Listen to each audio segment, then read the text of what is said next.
If you've brought too much with you tonight, too many memories, too many unfinished thoughts, then rest here. This space was made for quiet arrivals. Let the noise fall behind you. Let the weight stay with the door. Here, the dust moves slower. Time forgets to count properly. The wind has a scent, and the scent is old. You may not recognize the shape of what's to come, but that's all right. You were never meant to know every turn in the road before you took it. If this suits your silence, leave a dot below. Now, let the lights dim. Let the past begin. You are standing beneath a Roman sky, but something about the light feels wrong. It filters through the olive trees like smoke too thin to see, but heavy enough to taste. You don't notice it at first. Not entirely, not until you find yourself breathing through your sleeve. Instinctively, as though your body has detected something before your thoughts could catch up. The air is warm but not fresh, still but not calm. There's a scent in it that you can't name: half-spoiled grapes, crushed stone, damp ash, and something else, sharper, something metallic but dry, like the scent of iron in a forgotten pan. You pause beside a clay wall, fingers grazing the surface as if it might hold a clue.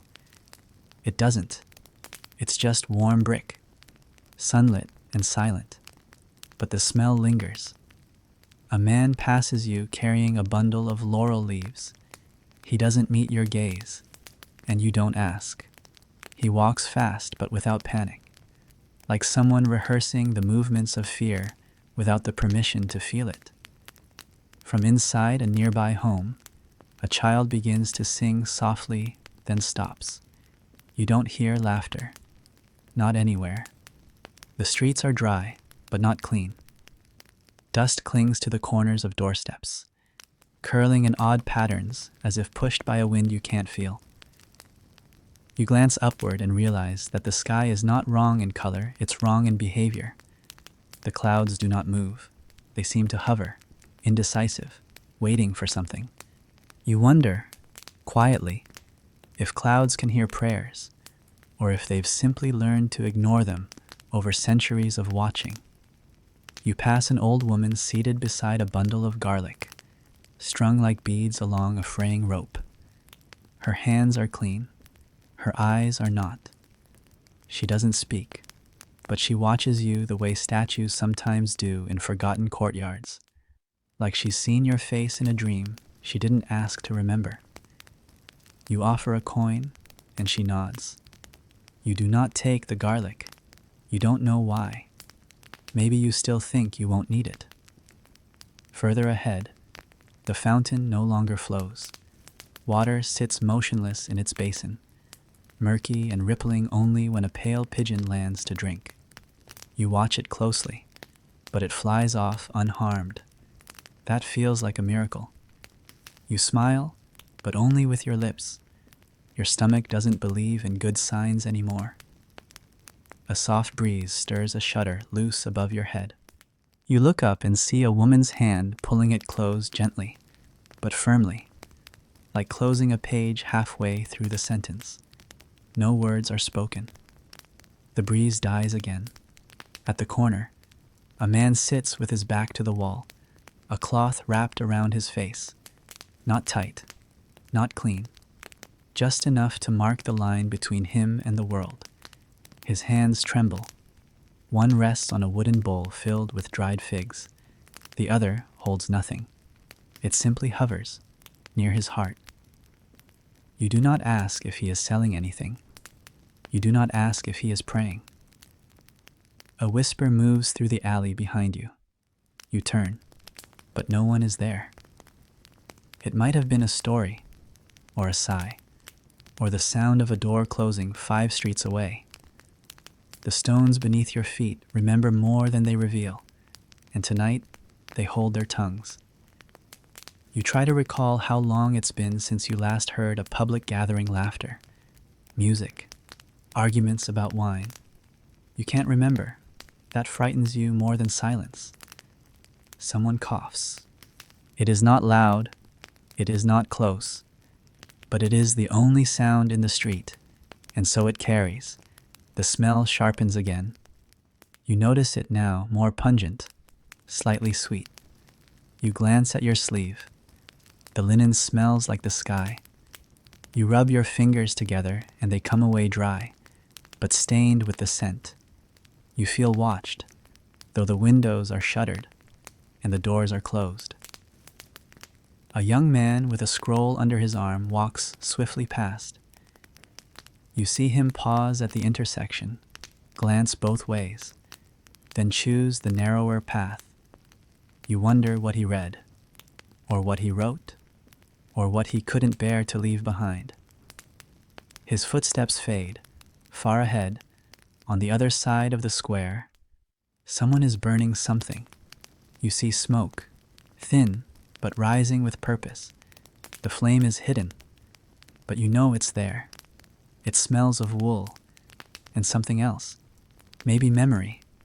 You hear a bell, just once, then silence returns, but not emptiness. The silence now has weight. It presses in. It wraps the edges of the world like fabric dipped in oil too heavy to lift, too familiar to fear properly. The child's song does not resume. The pigeons do not return. The fountain does not move. And still, the sky does not change. You make your way back home. The door is closed, but not locked. You step inside. The air is thick with rosemary and hope. Neither are strong enough. You sit on the stone bench near the wall. You do not light a lamp. A plate sits untouched on the table bread. Half a date. A sliver of goat cheese curling at the edge. You are not hungry. Not really. Your hands are clean. Your mouth is dry. Outside. The bell does not ring again. Not yet. But the sky still smells wrong. And you know, without knowing how, that something has already begun. Something with no shape. Something that does not knock. Something that will remember you even if no one else does. The next morning does not begin so much as it resumes, as though night had merely blinked rather than passed, and the sun rising is less a triumph than an obligation. The light that filters through your window is pale, not golden, and it reaches the tiled floor with the hesitance of a guest, unsure if they are still welcome. The warmth that once arrived with the sun has not returned, not fully, and you wrap your tunic tighter across your chest, not because you are cold, but because the air carries a stillness that unnerves you in places your body cannot explain. You hear feet passing beyond the wall, but they do not pause, not like they used to, when neighbors would call to one another, when gossip hung in the air like steam above a stew pot. Now the footsteps are quick and uneven, some dragging, some tapping with too much urgency, like they are being timed against something unseen. You move toward the doorway with deliberate slowness, each motion carved carefully from habit, not desire. Outside, the alley has changed again. The walls are the same. The stones beneath your feet have not shifted, and yet the entire street feels rearranged by an emotion you cannot name. The vendor with the figs is gone. The bowl remains, but the figs have vanished. A thin trail of ants explores the rim with what you imagine to be cautious joy. You wonder if they mourn. Probably not, but you do. You walk toward the market not because you need anything in particular, but because you have always walked toward the market in the morning. That is what one does. When routine frays, people unravel, and you have seen too many people begin to fray at the edges, talking to doorways, blessing their own shadows, tying knots in rope that serves no purpose but to be undone. The market is quieter than it should be, but not silent, not yet.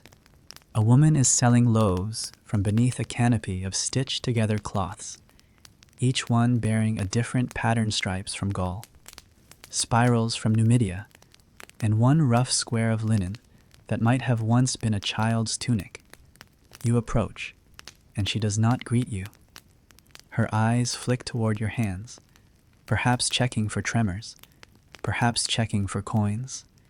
You select a loaf that still feels warm, though you do not ask when it was baked. She wraps it in fig leaves without a word.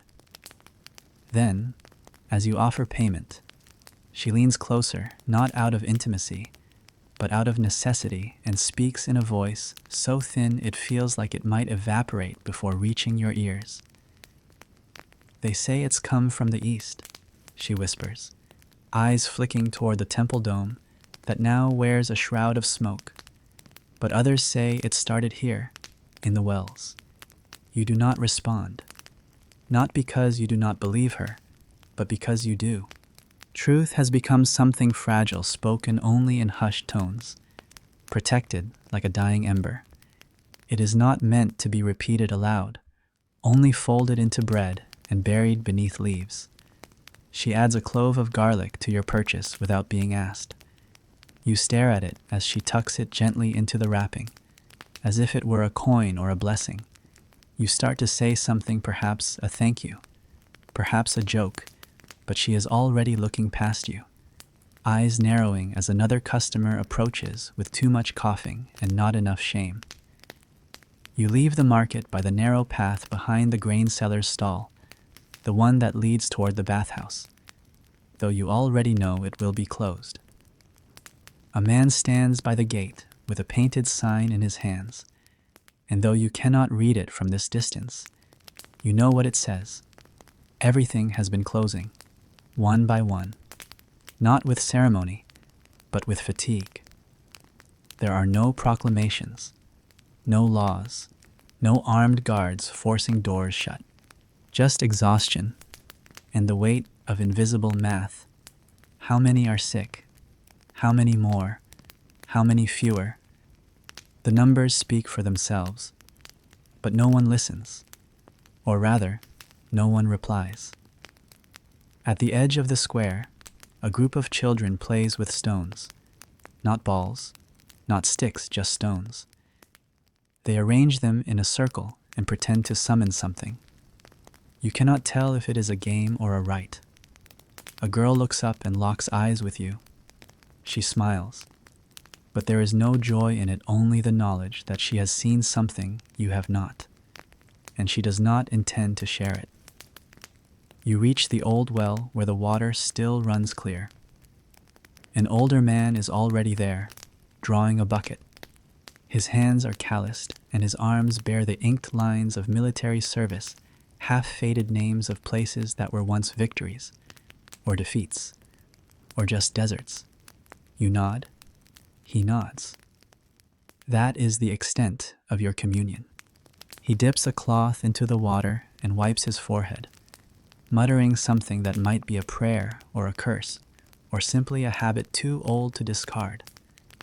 You ask if the water is safe, not because you doubt it, but because the asking is ritual. He shrugs. That is also a kind of answer. You fill your flask and look down into the well's darkness. The reflection that looks back at you is not quite your own. The light hits it strangely, and for a moment, you are unsure whether it mimicked your movement or anticipated it. You step away before you can decide.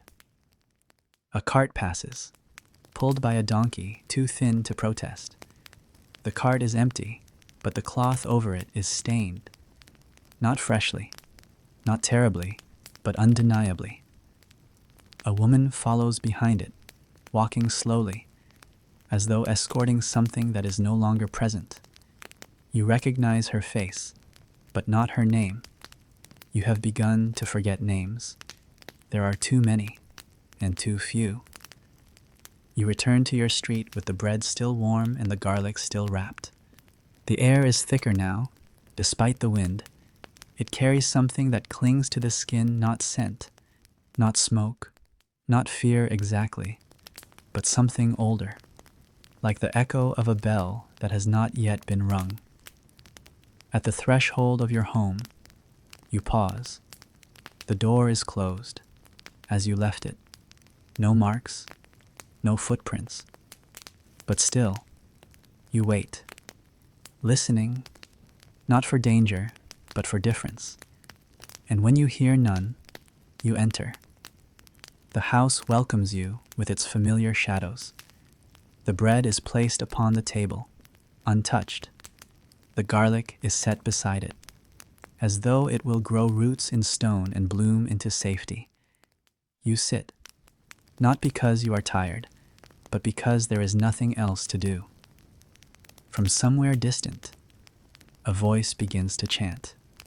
It is not music, not quite a string of syllables repeated with more rhythm than meaning. You cannot make out the words. You are not sure you want to. Later, when the light has faded again, and the warmth from the bread has gone, you lie down. You tuck the garlic beneath the edge of your sleeping mat, not as belief, not even as tradition, but as something closer to companionship. You listen for the sound of footsteps. You listen for the cough that does not belong. You listen for the bell. But the only thing you hear is the silence trying not to breathe too loudly. And it does not succeed.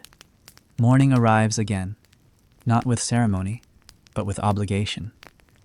The light pours in sideways, sliding along the edge of your doorway as though reluctant to commit. And you rise not because you are rested, but because the weight of stillness has made lying down feel unbearable. You wash your face in water that smells faintly of ash, and you try not to imagine what particles may have fallen into the cistern during the night. The smell does not cling to your skin, but it clings to your thoughts. Outside, the street is narrower than you remember, not in size, but in presence. You step out into a silence that does not feel empty, it feels selective, like it has chosen to remain where noise once lived, waiting patiently for someone to speak something worth remembering. You pass shuttered windows and closed doors, all too tightly sealed for this hour. And for the first time, you notice that the birds are quiet too. The rooflines seem abandoned. There are no feathers drifting from the gutters, no wings cutting through the morning chill. The pigeons have stopped declaring ownership of the sky. You turn toward the temple, not because faith has bloomed inside you overnight, but because the structure itself has always offered a kind of order, in a city that tilts and crumbles under the weight of its own contradictions. The temple is the one place that keeps its columns upright and its dust swept. If anything is still standing in the face of unspoken disaster, surely it must be there. As you approach, you notice how clean the steps look. Not freshly cleaned, but unused. No footprints mar the surface. No melted wax from last night's prayers glistens against the edge of the stone. The incense burner that always smokes in the left alcove is empty, its surface cold. You pause at the base of the stairs and look up at the door. It is closed. Not locked, not barred, not sealed with rope or spell, simply closed. You ascend the stairs anyway, slowly, aware of each footfall as though the stone itself might resist your presence. Your hand reaches for the bronze ring affixed to the heavy cedar door, and it is cold, colder than the air, colder than memory. You knock once, then twice, then wait. The knock does not echo, though the entryway should be cavernous behind it. You knock again, and the door does not open. Instead, a voice calls from within, not loudly, not cruelly, but with the tiredness of someone who has already explained too much and will not explain again. There are no answers here. You step back, unsure whether the statement was meant for you or for the sky. The voice continues, barely more than a breath. The gods are sick, too. You stand motionless for a long while. The words do not make sense. They are not supposed to. But they stay with you anyway, curling beneath your ribs like the scent of rosemary on a burning day. You are not sure whether to be comforted or terrified by the idea that even the divine have fallen into uncertainty. You glance at the carved statues on either side of the threshold. Their eyes are blank, as they have always been, but now they seem to watch not in judgment, but in helplessness. The god of healing clutches his staff with a limp hand. The goddess of mercy wears a crown that has begun to chip at the edges. You think, briefly, that if they could move, they would look away. At the bottom of the steps, a man stands watching you. You recognize his face, though not his name. He nods once, not as a greeting, but as a shared acknowledgement of futility, and turns to go. You follow, if only because standing still has begun to feel like decay. As you walk together, no words pass between you, but there is an understanding in your shared pace, the way your sandals strike the cobblestones in imperfect rhythm. He carries a bundle wrapped in cloth, maybe food, maybe herbs, maybe relics of some old ritual meant to protect the bearer. You do not ask. When you part ways, it is not with farewell, but with silence. You do not know if you will see him again. You do not know if you should. Back at your dwelling, a neighbor stands outside her door, clutching a strip of wool soaked in oil. She is rubbing it along the doorframe with slow, circular movements, humming under her breath a tune that feels more ancient than melodic, as if it were not meant to be heard, only remembered. You ask her what she is doing, though the answer is already forming in your mind. To keep the sickness out, she says simply. You nod, you say nothing more. There is nothing to debate. She looks at you with hollow eyes, and then, because we are still human, still absurd, she offers a piece of the wool to you. You take it. You do not know why. You do not know what it does, but it feels wrong not to accept it. You wipe it across your doorframe that evening, tracing shapes that mean nothing to you, but which your hands recall from somewhere too distant to name. Later, you hear chanting again, not from the temple, but from someone standing in a second-floor window 3 buildings away. The voice is hoarse, but determined. The words are muffled, but the tone is unmistakable insistence disguised as faith. The rhythm of it vibrates faintly against the walls of your home. You sit beside the cold lamp and listen until the chant becomes a memory of a sound rather than a sound itself. You eat half the bread you bought yesterday. The crust has hardened. The inside remains soft. The garlic is still beside the plate, untouched. You consider slicing it. Consider chewing it raw. People say it helps. People say many things. You leave it whole. In the dark, you try to remember the words the priest once spoke during the festival of spring, when all the gods were draped in flowers, and even the poorest homes left offerings of honey and barley. You can recall the flowers, vaguely, the scent, the sound of laughter echoing through the narrow streets, but the words, they have fled. You reach for them the way one reaches for a coin dropped into water too quickly, too clumsily, too late. And now the temple door is shut, and now the gods are quiet, and now, if the fever comes, it will come without ceremony. There will be no priest to lift the bowl, no statue to receive the sacrifice, no holy oil, only garlic, and maybe smoke, and maybe you.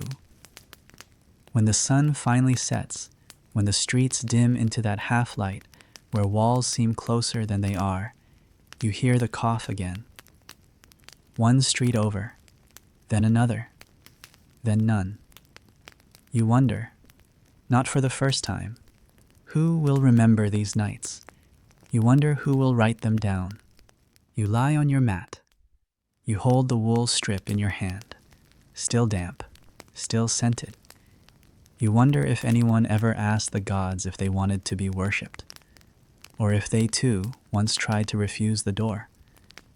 And in that strange, weightless moment just before sleep, you imagine the priest standing inside the temple still, unmoving, whispering not to you, but to the cold stone altar.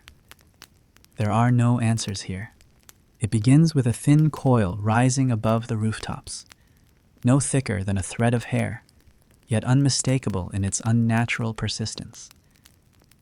You see it from your doorway before you smell it, before you understand what it is, before the memory of yesterday becomes the shape of today. It lifts slowly, curling into the pale morning sky as if the clouds themselves have started to breathe again, just long enough to sigh. You step outside, and the air clings to your skin not with dampness, but with texture, as if something has been left behind by every breath taken nearby. The smell reaches you moments later, bitter and oily, like meat burned to black, like linen scorched over coals, like something once meant for comfort that has been repurposed for warning. It is not the scent of food or warmth or ritual. It is the scent of erasure. The neighbors do not speak. They stand in thresholds and behind cracked shutters, their faces half lit by sunlight and half swallowed by shadow, eyes darting toward the column of smoke and then away again, as if prolonged attention might draw it nearer. No one asks who it is. That question is now considered impolite, like asking how many coins someone hides in their tunic. When smoke rises, the name has already been forgotten, or buried, or erased by the wind. You walk toward it anyway. There is no decree forbidding you. There is no guard standing with spear and shout. But the space around the smoke has grown wide, cleared not by edict, but by breathlessness. Even dogs do not wander here. You pass a bowl lying on its side, a cracked amphora, a child's sandal with the strap broken. All the small detritus of life has begun to scatter away from the epicenter, as if the objects themselves have developed an instinct for absence. At the corner where the street narrows between two tall brick homes, you see the source. A low fire has been set in a pit hastily dug with tools not meant for digging. The edges are rough and charred, the bricks blackened and cracked, and in the center of the flame lies not a body, but its remnants blankets, perhaps, or a mat, soaked in oils, wrapped tight with twine that once held it all together. There are no faces, there are no feet, but the story is readable in every fold of the cloth. Someone died here, and someone loved them just enough to keep them from burial. Burial is forbidden now, not by law, but by consequence. The graves have filled, and the grave diggers have fallen ill. The rites have been suspended, and the priests, as you already know, have closed their doors and swallowed their words.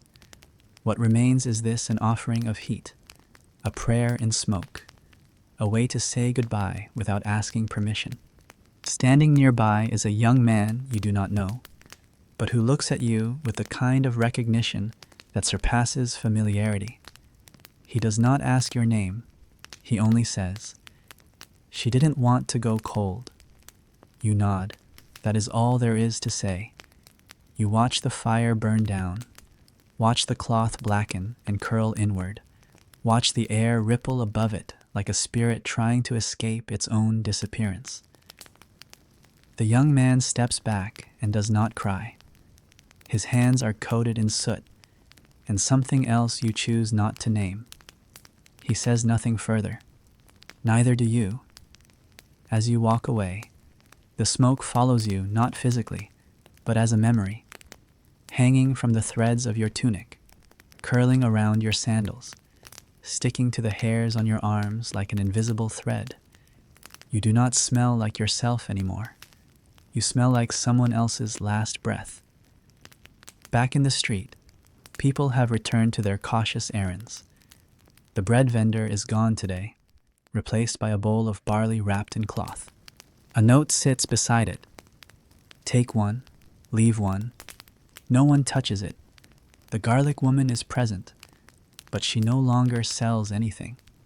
She simply sits, stringing cloves onto a new rope that seems never to grow longer. Her hands move with a rhythm that feels like mourning. You pass a group of children drawing on the walls with charcoal. They do not depict animals or ships or heroes. They draw faces, long, blank, silent faces with empty eyes and circles around their mouths. You do not ask what they mean. They may not know. Children sometimes understand too much to explain.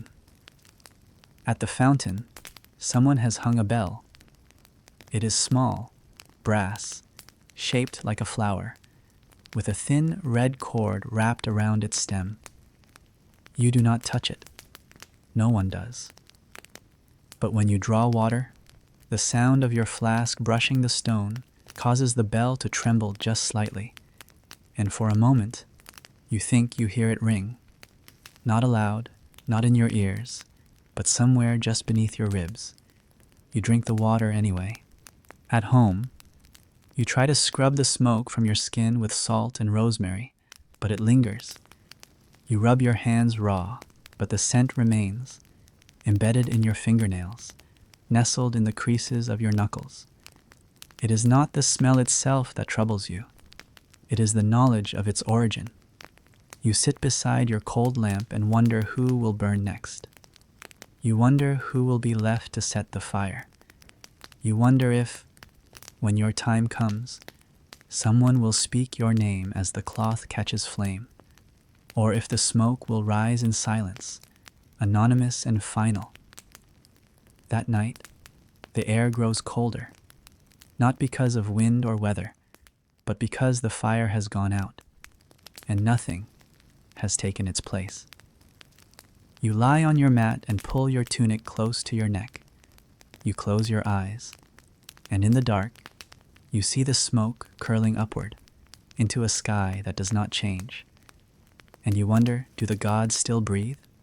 Do they know the smell of burnt blankets? Do they weep in smoke, or do they simply turn away? By the time you wake, the city no longer pretends. The illusion of rhythm of bakers kneading, of merchants haggling, of boys running barefoot through alleys with purpose is gone. What remains is a choreography of hesitation. Every motion you observe is one of retreat doors closing, hands pulled back, eyes lowered, footsteps moving away from wherever they once moved toward. Even the dogs seem to step more softly now, as if careful not to disturb something slumbering beneath the stones. You wrap your cloak more tightly today, not because of chill, but because it offers the illusion of armor. The air has grown denser, less cooperative, as if reluctant to pass cleanly through your lungs. Every inhalation now comes with the quiet question, what else have you pulled in? As you step outside, you see her. She moves down the center of the alleyway with a slowness that defies the rhythm of the city's new panic. Her feet are bare. Her robe is long, too long, dragging behind her like a second spine of fabric, collecting ash and silence. Most strange of all, though, is her direction. She walks backward, every step precise, deliberate, heel to stone, as if retracing a path she cannot afford to forget. She does not turn. She does not glance sideways. Her eyes remain fixed ahead, though for her, it is behind. She passes you without acknowledging your presence. Yet her motion feels impossibly personal, like you've interrupted a ritual no one else can see. In her right hand, she holds a small clay jar. You cannot tell if it is full or empty. In her left hand, a string of garlic cloves, tied with strips of blue cloth. You watch her until she disappears around the corner. You are not the only one. From every doorway, figures stand and stare. No one calls out to her. No one follows. And perhaps, most strikingly, no one mocks her. There is something about her motion that arrests the possibility of ridicule, as if she moves within a different logic, one more ancient and less interested in being understood. Later, you hear whispers. They call her a seer, though no one knows what she has seen. Others say she was once the midwife for the governor's wife, that she delivered a stillborn child and went silent for 3 years. Some say she was buried once, during a festival mistake, and clawed her way out before the sun rose. Still others claim she came from nowhere at all, just appeared one morning and began her backward pilgrimage, a priestess without a temple. You find yourself retracing her path. The marks of her passage are faint, but discernible the trail of her robe in dust, a small smear of oil, the scent of vinegar or camphor hanging in the still air like a question. You do not know why you follow, only that you must. You find her seated at the base of the old column, the one that once held a statue, now lost to time or theft. She faces it, or rather, sits with her back to it, her eyes gazing into the open courtyard as if surveying a scene that has not yet happened. In front of her lies a circle drawn in ash. Inside it, small tokens have been placed: a broken comb, a dried fig, a silver coin bent out of shape, a single child's tooth. She arranges them slowly, without urgency, but with care and order not born of reason, but of rhythm. You approach the edge of the circle but do not cross it. Something in you knows not to. She speaks before you do. You're still warm. You do not respond. She nods anyway. That won't last. She picks up the tooth and turns it over in her fingers, not looking at you. They don't dream anymore. The ones who fall, they used to. You could feel them drifting somewhere behind their eyelids, caught between stories. Now it's only silence. Even their sleep is empty. You want to ask her what she means. You want to ask her who they are. But your mouth is dry. The questions remain thoughts, and somehow she hears them anyway. They stop remembering before they stop breathing. That's the order now. You shift your weight. The stones beneath your feet feel unusually soft, as if worn down by memory itself. The woman glances at you for the first time, her eyes not wild but impossibly steady. "Do you know why I walk backward?" she asks. You shake your head. It's the only direction time won't follow. She returns her gaze to the circle. If I face the past, it can't vanish. If I walk away from what's gone, I carry it with me. Everything else disappears. This doesn't... Her hands tremble slightly as she places the garlic string beside the bent coin.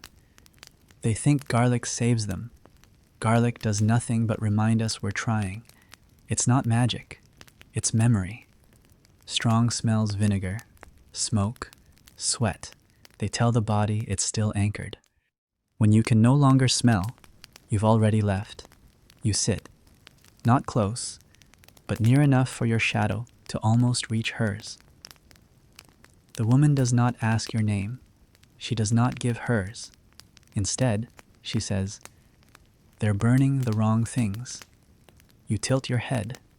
"The sick," she explains. "They think fire erases it. That's only half true. Fire forgets fast, but the air remembers." You look to the sky, now pale and faded, the color of old parchment soaked in wine. She closes her eyes, slowly. "I tried to forget once," she whispers. "Walked forward for a whole year, lost everything I passed." The ash circle stirs, not with wind, but with weight. Something unseen has shifted. A new object lies at its edge, a small copper bell, no larger than a plum, greened with age. It was not there before. Neither of you acknowledge its suddenness. She picks it up, holds it close to her ear, and then smiles a soft, defeated smile, like someone hearing a song from a time they no longer belong to. It still rings, she says. You rise slowly, sensing your presence is no longer welcome, not in hostility, but in finality. The woman begins to hum again, not a melody, not even words, but a vibration, low and human, like the purring of earth beneath its crust. As you step away, she resumes her backward journey, walking in steady steps along a new route, eyes fixed on whatever she refuses to leave behind. You do not watch her long. Something in you says not to follow further. Something in you whispers. The path behind you has already changed. There is a kind of silence that does not wait. It moves ahead of you, like a procession that forgot the body, like the absence of footsteps where footsteps should echo. This is the kind of silence that greets you now, the moment you step outside. It does not ask for your attention, it assumes it. It blankets the street with a hush so absolute that even the breeze has started to walk on tiptoe.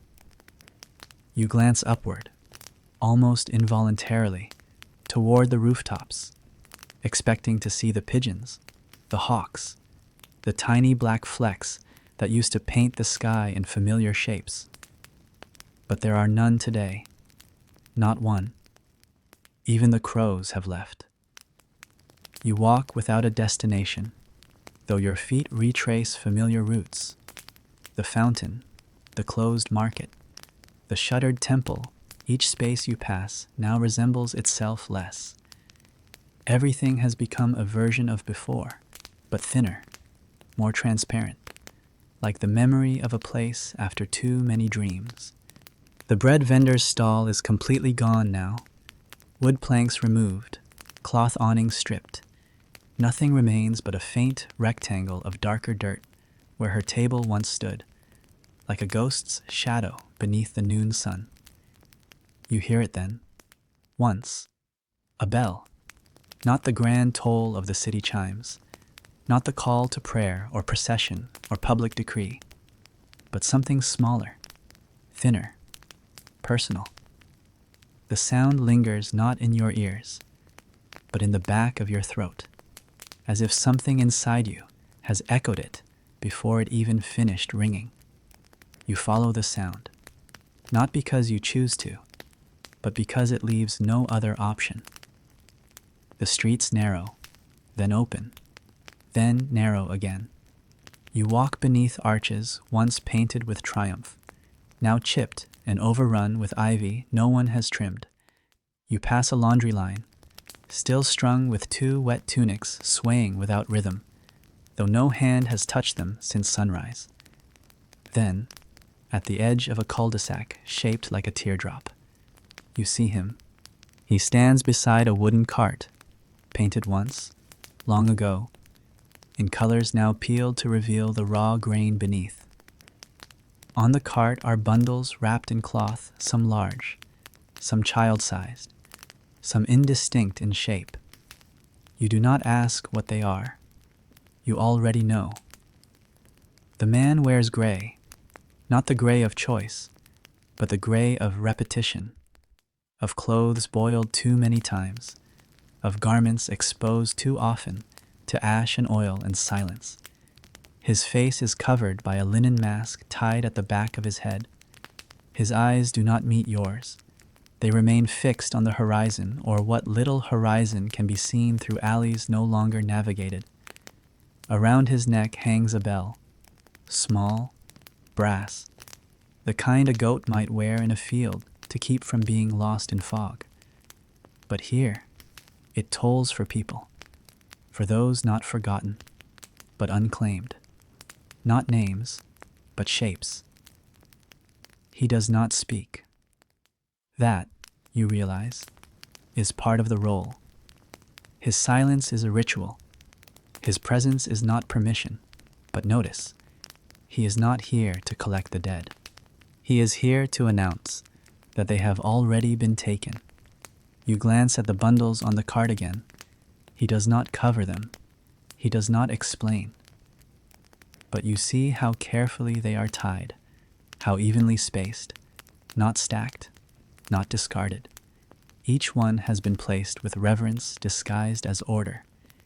He lifts his hand only slightly, only once, and the bell rings again.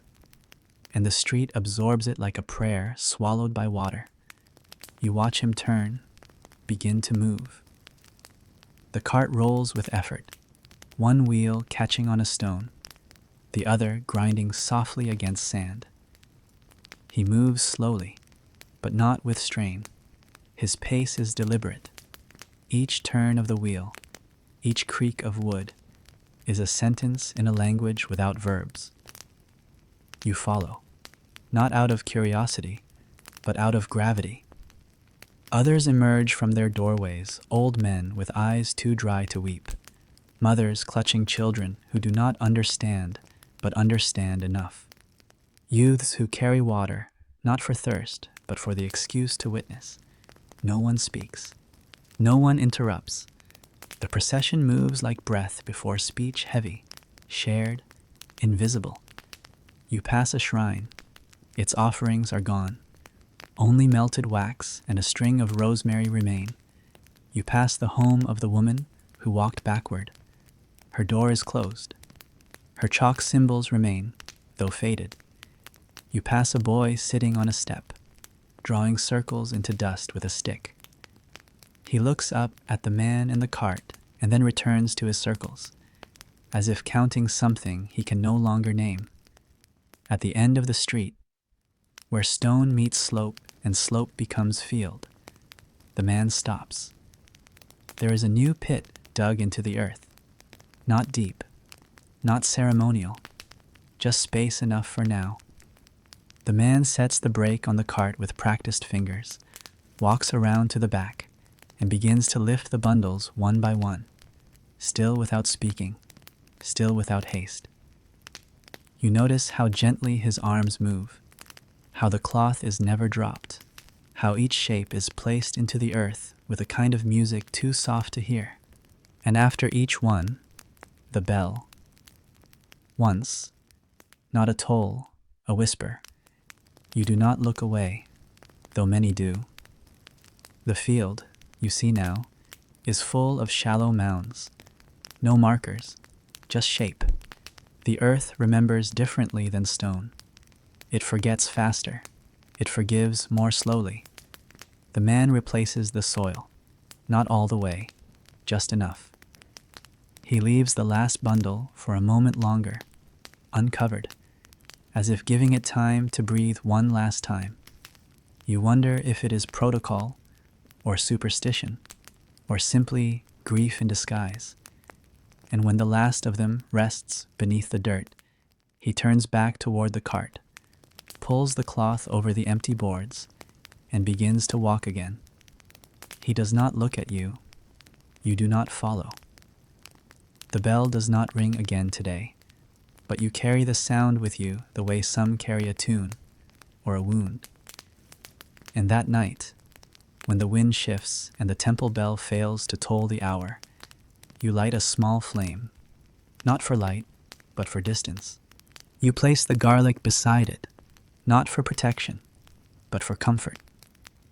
You say no prayers, but your breath slows as if you had, and when you close your eyes, you hear the bell again, not in your ears, but beneath your ribs.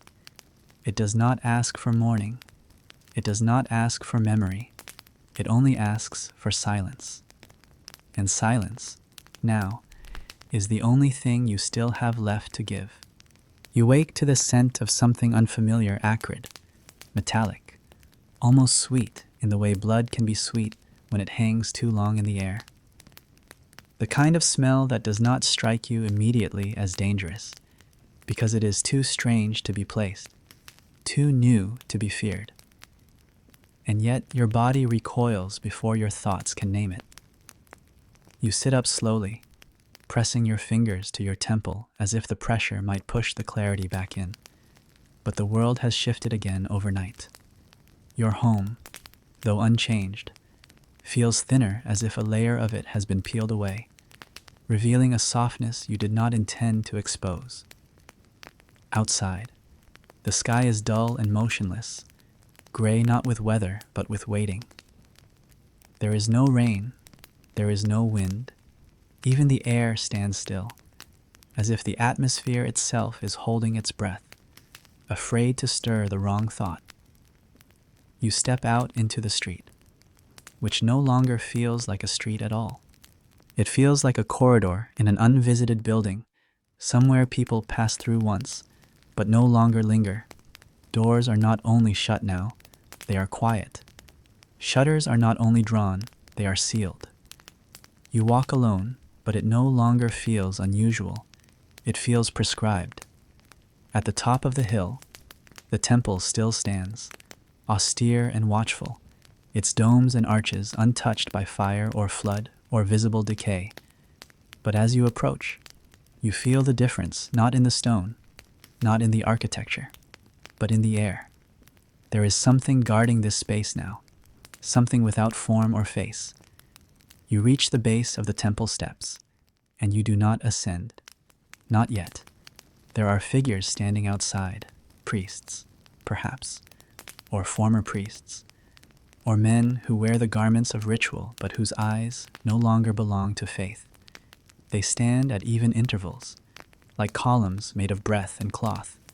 Their faces are covered with long strips of linen, wound tight around the mouth and chin, tied behind the skull like bandages made in silence.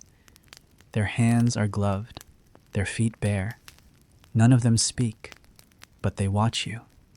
At first, you are unsure whether to continue. You glance down at your own garments worn, dusty, tinged with the invisible stain of the city's unbreathable hours, and realize how loud your presence has become. These men wear quiet like armor. You, in contrast, wear memory like a wound. Still, you climb the steps, slowly, as though each one carries a name you must not forget, a story folded into stone, a breath left behind by someone whose lungs no longer know shape. When you reach the threshold, you expect a hand to raise, a voice to call, a staff to block your path. But no one stops you.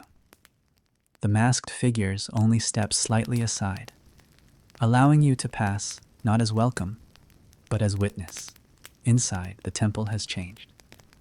The statues, once gleaming with oil and flower petals and the powdered dust of pigment, are now veiled. Every divine face has been hidden behind cloth, some white, some blue, some deep crimson, as if dipped in wine or rust. You recognize their forms, the god of commerce with his winged sandals, the goddess of the hearth with her outstretched arms, the guardian of the dead with his lantern held aloft. But none look at you now. They gaze inward, into their own covered silence. Even the altar has been altered. The offering bowls have been removed.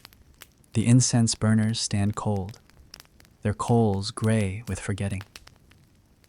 On the main platform where once stood a silver statue of divine healing, there is now only a wooden stool, and atop it, a jar of honey sealed with wax. A figure emerges from behind the inner veil, tall, robed, wrapped tightly in layers that distort the line between flesh and cloth.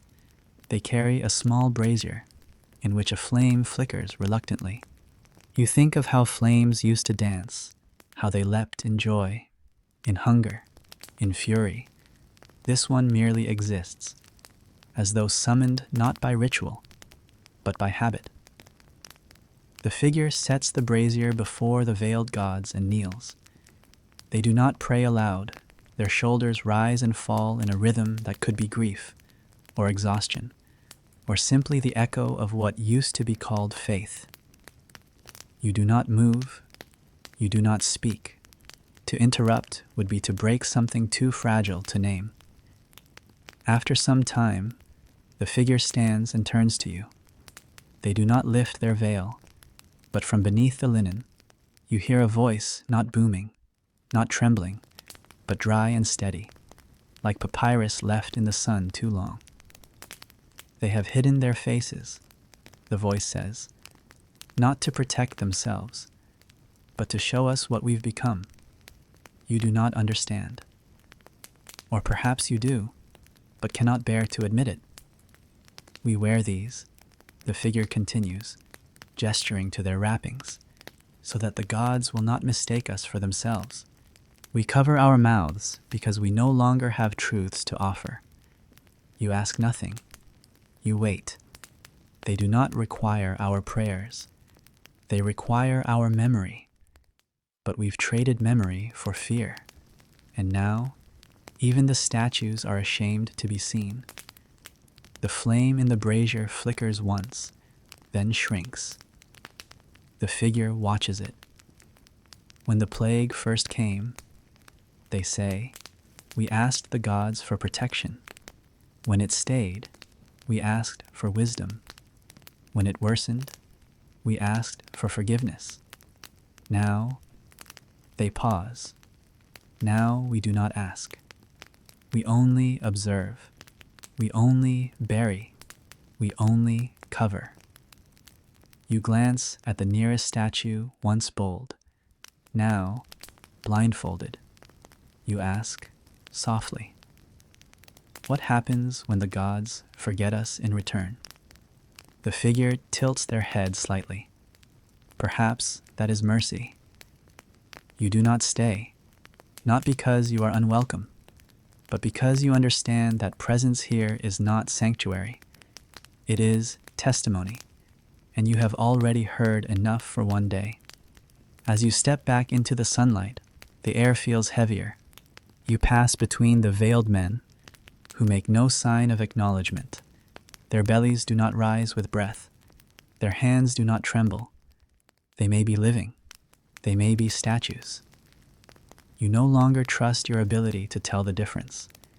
You descend the steps slowly.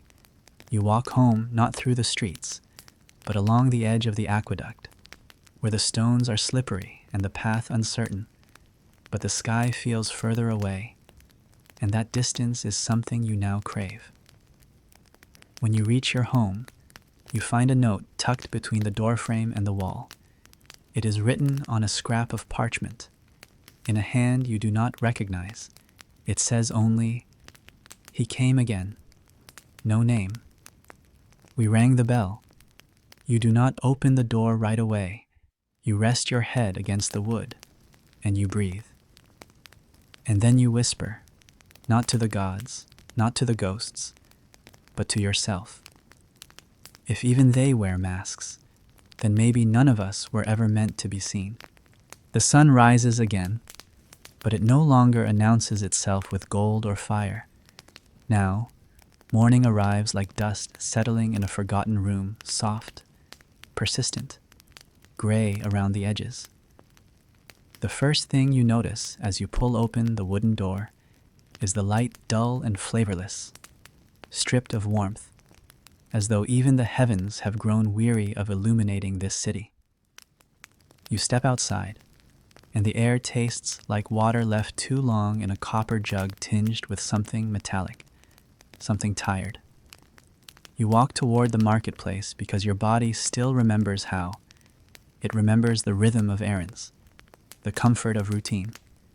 It remembers that walking forward meant something once, even if that meaning has drained slowly, like rainwater slipping through cracked stone. You do not carry a list. You do not carry hope. You carry a satchel with a single coin and a clove of garlic tucked inside, not for trade, but for company. The streets are nearly empty, not deserted, but hollowed. A man pulls a cart not filled with wares, but with rags cloths torn into strips, soaked in vinegar, hung out to dry not for resale, but for belief. Another figure sits cross-legged against the wall, hands cupped around a small terracotta bowl filled with crushed charcoal. They are not selling it. They are watching it. You pass them slowly, quietly. They do not look up. They do not need to. When you reach the edge of the market, you pause, because what used to be a space of abundance has become a study in absence. The tables remain, most of them, but stripped bare. The awnings flap gently, their colors faded to indistinct hues, like bruises long after the pain. You remember what this space used to hold: crates of dates, baskets of pomegranates, mounds of figs that made the air syrup thick, laughter woven between shouts of prices and insults too familiar to wound. None of that remains. Only the onion seller is here. She stands behind a cloth-covered table, upon which rest several small piles of garlic, a few bundles of leek tops, and a bowl of dried lentils. Her hair is hidden beneath a scarf darkened by use. Her eyes are rimmed with red, not from tears, but from something more stubborn: sleeplessness, perhaps, or smoke.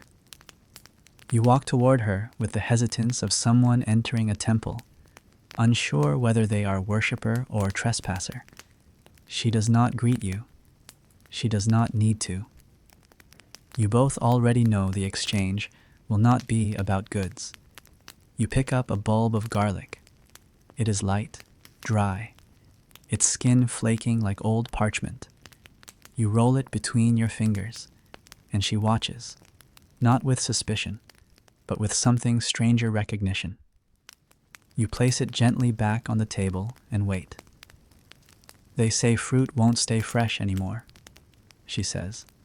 After a moment, not even figs. They spoil on the branch. You nod. You have heard this too, though you suspect it is not the fruit's fault.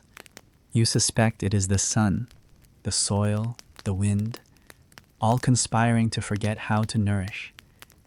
They say, she continues, that the sickness can taste sweetness, that it follows the scent of ripe things.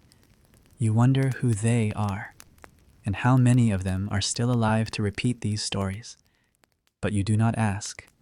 You simply say, that's why it's all root and leaf now. She shrugs, but the motion is not careless. It is tired. They say garlic keeps it away. She says. You ask. Do you believe that? She doesn't answer right away. She places her hand on the garlic bulb you touched and presses down gently, as if testing its truth by weight alone. I believe in trying, she says finally. Trying has to count for something. You want to ask her how long she has stood here, how many days she has shown up, despite the thinning crowds, despite the news carried not by messengers, but by silence. But you already know the answer. She is like you. She wakes up. She leaves her home. She shows up not for commerce, but for the illusion that there is still something worth showing up for. Behind her stall, a boy of perhaps 9 or 10 sits curled in a ball, asleep against a sack of lentils. His skin is dusty, his breathing shallow but even. You realize she has brought him every day, that he has waited here through this decay, cradled by the smell of leeks and garlic, learning what the end of a marketplace sounds like. You buy nothing. She offers you a clove anyway. You take it, not as a transaction, but as a gesture of faith exchanged between two people who no longer believe in anything more than each other's presence. As you walk through the rest of the market, you see other vendors, fewer than a dozen, each one holding their station like the last candle in a long corridor. A man selling salt from a cracked amphora, his hands white with it. A woman with one jar of honey and no words to offer.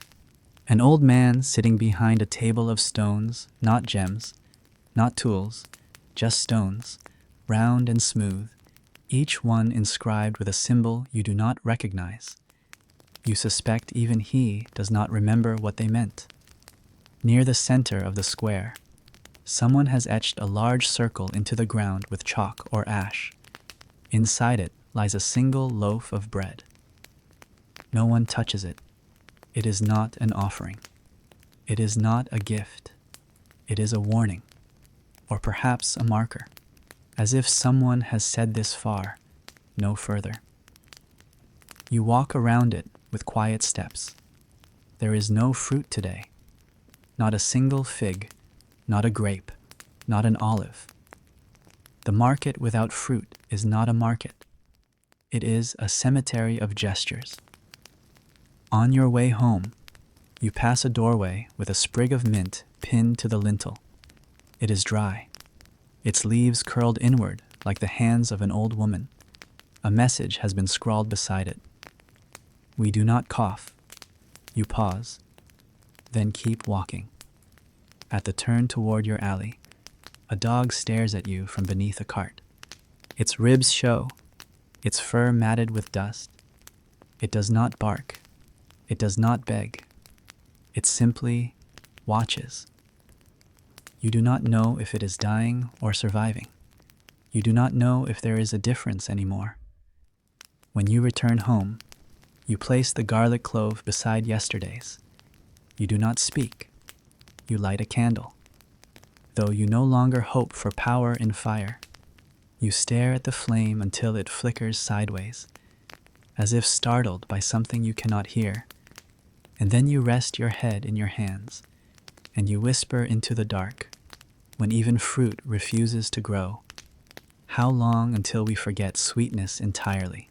The ache begins as a softness, no alarm, no convulsion, nothing cinematic, just a dullness behind your eyes, a warmth in the joints that feels more like fatigue than illness, the way one might feel after too many hours beneath the sun, or too few hours beneath sleep. You tell yourself it's nothing, because that is what you must do. The alternative requires too much imagination. You sit at the table with yesterday's bread. It has hardened further overnight, the crust splitting at the edges like the surface of dry land in a long drought. You chew anyway, not because you are hungry, but because chewing gives your body something to do, and motion, however meaningless, is still preferable to thought. Beside the bread lies your growing row of garlic cloves, each one slightly different in shape. None of them touched. You are not sure when the trembling begins. It starts in your left hand, barely perceptible at first. You hold it to your chest, press it against the cool stone wall, try to slow it through will or breath or force. It resists. It is not violent, not dramatic. It simply continues. A slow betrayal. You pour a cup of water and sip it carefully. It helps, slightly, or perhaps not at all. You pretend it does. Pretending is sometimes medicinal. Outside, the air carries the faint rhythm of sandals slapping hurriedly on stone. You hear someone shouting one word, perhaps a name, perhaps a plea, but the sound fades quickly, absorbed by distance or by silence that knows how to swallow noise too well. You do not stand. You listen. Then, when the quiet thickens again, you close your eyes and exhale through your teeth. The fever grows slowly, like ivy on an old statue climbing from the edges, unnoticed at first, until it becomes the new shape of what you are. Your body begins to feel foreign in increments. The chill that comes with it is not cold.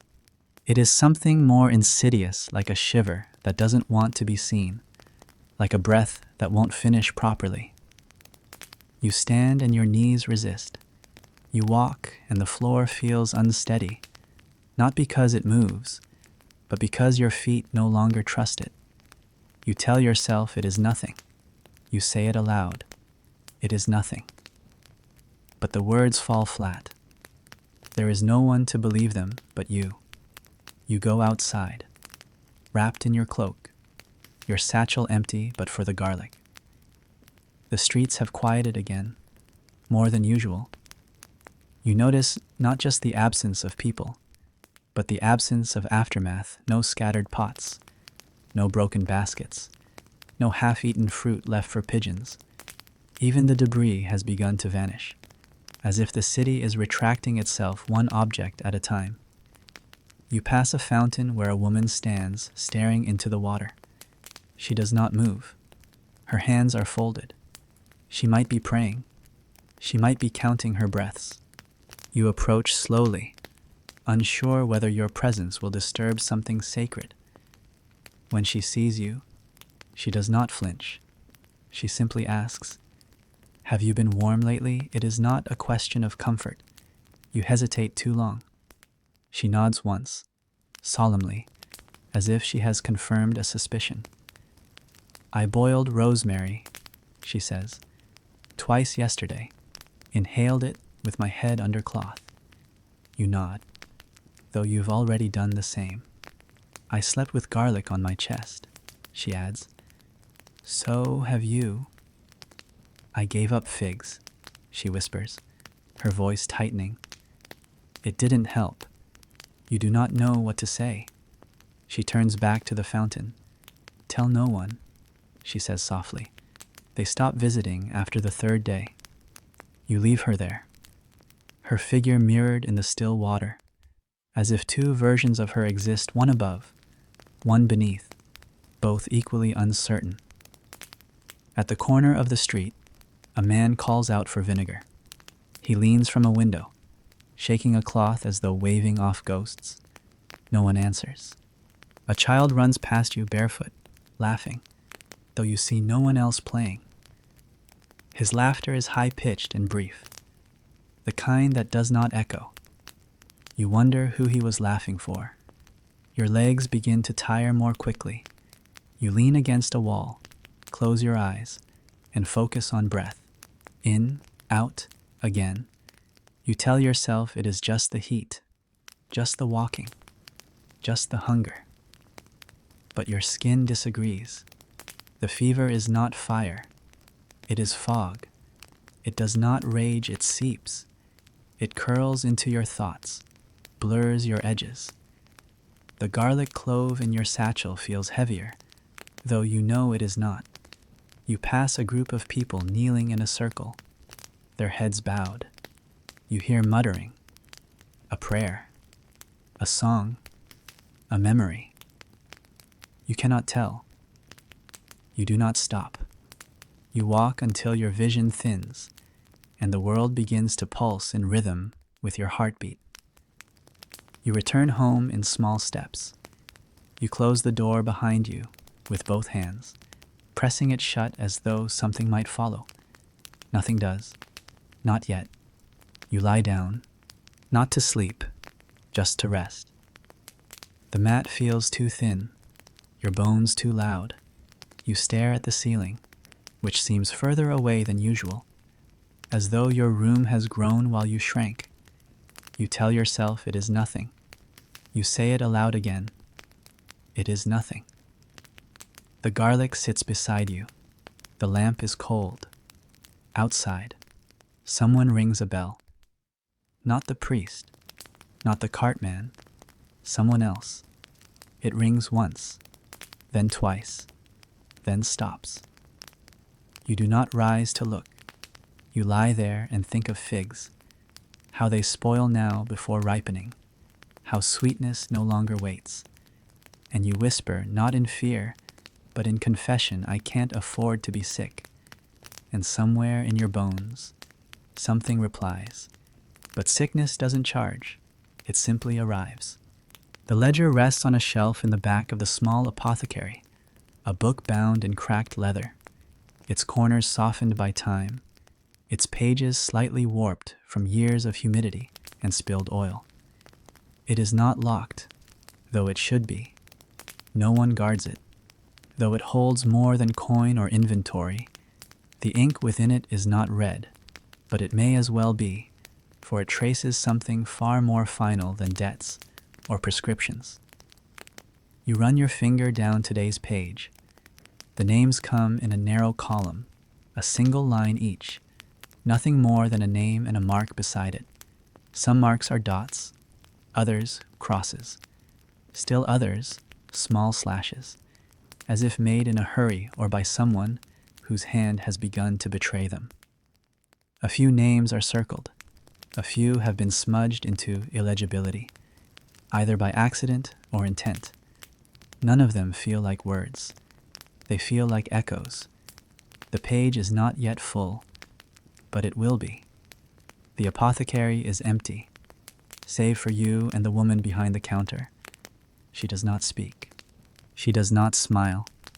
Her eyes are rimmed with shadows, not from lack of sleep, but from standing too close to other people's grief. Her sleeves are stained, her hands wrapped in thin cloth, and her movements are slow, deliberate, as if each action carries weight it did not carry last week. You place a small bundle on the counter, rosemary, tied with twine, slightly bruised. She nods, does not inspect it. Instead, she picks up a tiny wax tablet, carves a single letter into it, and places it on a growing pile to her left. You do not know what the letter means. Perhaps it is a category. Perhaps it is a warning. Perhaps it is the beginning of another name that will not be finished. Behind her, a shelf of remedies sits half empty. The jars still have labels: cinnamon, vinegar, myrrh, honey, but their contents have been thinned, diluted, scraped. A few have been refilled with substitutes: dried leaves that vaguely resemble the real thing, powders ground from roots that used to be considered ceremonial, not medicinal. There is a small jar labeled ashes. You do not ask what it is for. Above the shelf, a string of garlic hangs, not for sale, not for use, but perhaps for memory. Each clove is shriveled. None of them have been removed. You watch as the woman opens the ledger again. She flips backward, page by page, her thumb leaving faint prints on the ink. You catch glimpses of names you once heard called aloud in the square vendors, neighbors, a midwife you had seen laughing during last year's harvest festival. Some names are followed by a second entry, written in a different hand, smaller, neater, colder. You clear your throat. It's not dry, but you need to hear yourself speak. Do they keep coming? You ask. The woman does not look up. Yes, faster. She nods. Do you ever run out of space? She closes the book gently. Her hand rests on the cover as if afraid it might open on its own. We've started using the margins. You look away, not out of disrespect, but to protect the fragility of that answer. On a nearby stool, a boy sits with his legs drawn to his chest, his face buried in his arms. He might be sleeping. He might be pretending. His breath is shallow but steady. A cloth is wrapped around his head, not for warmth, but for silence. You wonder how long he's been there. You wonder if he knows the names in the book. You wonder if his is among them. The woman stands and walks to a small basin, pours water over her hands, dries them with a scrap of linen that bears a dark stain at its edge. She does not ask your name. She does not take your temperature. She does not offer advice. Instead, she writes something down on a separate slip of parchment and hands it to you. Boil it. Inhale it. Twice a day. You do not read it. You tuck it into your sleeve. It may help. It may not. Outside, the street continues its soft unraveling. A man sweeps the stones not to clean them, but to keep them from being covered entirely in ash. Two women kneel beside a wall, drawing symbols with chalk, speaking in whispers as they do. The wall is already full of markings, layers upon layers, like a language slowly forming under the weight of many hands. At the end of the alley, a girl reads aloud from a book far too heavy for her lap. Her voice is soft, musical, but not joyful. The text is ancient verses meant for rites of blessing, You suspect she does not understand the words. You suspect she does not need to. You walk past her, and she does not look up. You turn the corner and find another list. This one scratched into the wood of a door, 10 names, each with a line through it, carved deep enough to splinter. Above it, a single word cleansed. You keep moving. You pass a courtyard where a man kneels beside a fire, his face covered, his hands blackened. He burns parchment after parchment, each one written on both sides. He does not flinch from the smoke. He does not look at the flame. You wonder if he is erasing the names of those who never made it into the book. By the time you return home, your satchel is heavier, though you have added nothing to it. Inside, the air has cooled. You sit at the table again. You remove the parchment from your sleeve and read it. The ingredients are simple bay leaf, vinegar, a slice of lemon, if available. You smile at the if available, as if anything still is. You set a pot on the hearth and begin to boil water. The sound is unfamiliar now. You haven't boiled anything in days. The steam rises like a memory trying to take shape. You lean over it, inhale deeply. The sharpness stings your nostrils. You let it. Later, you lie on your mat. The fever has not returned, but it waits, just at the edge of you, like a visitor knocking once, then sitting on your doorstep. You count the garlic cloves lined up by your bed. There are 8 now, or maybe 9. You think about the ledger. You wonder how many names it holds now. You wonder who will write yours. And you ask a question that does not expect an answer. When the names are gone, will the silence start over, or will it remember all of them at once? You wake to a sound so faint it might be imagined. A chime, perhaps, or the echo of a chime remembered incorrectly.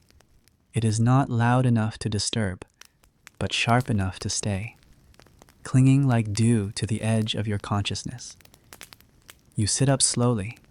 The fever has not returned, not entirely, but your body feels disassembled. Your limbs are unfamiliar in their weight. The blanket presses too hard against your chest, as if your own breath is now a task that must be negotiated rather than offered freely.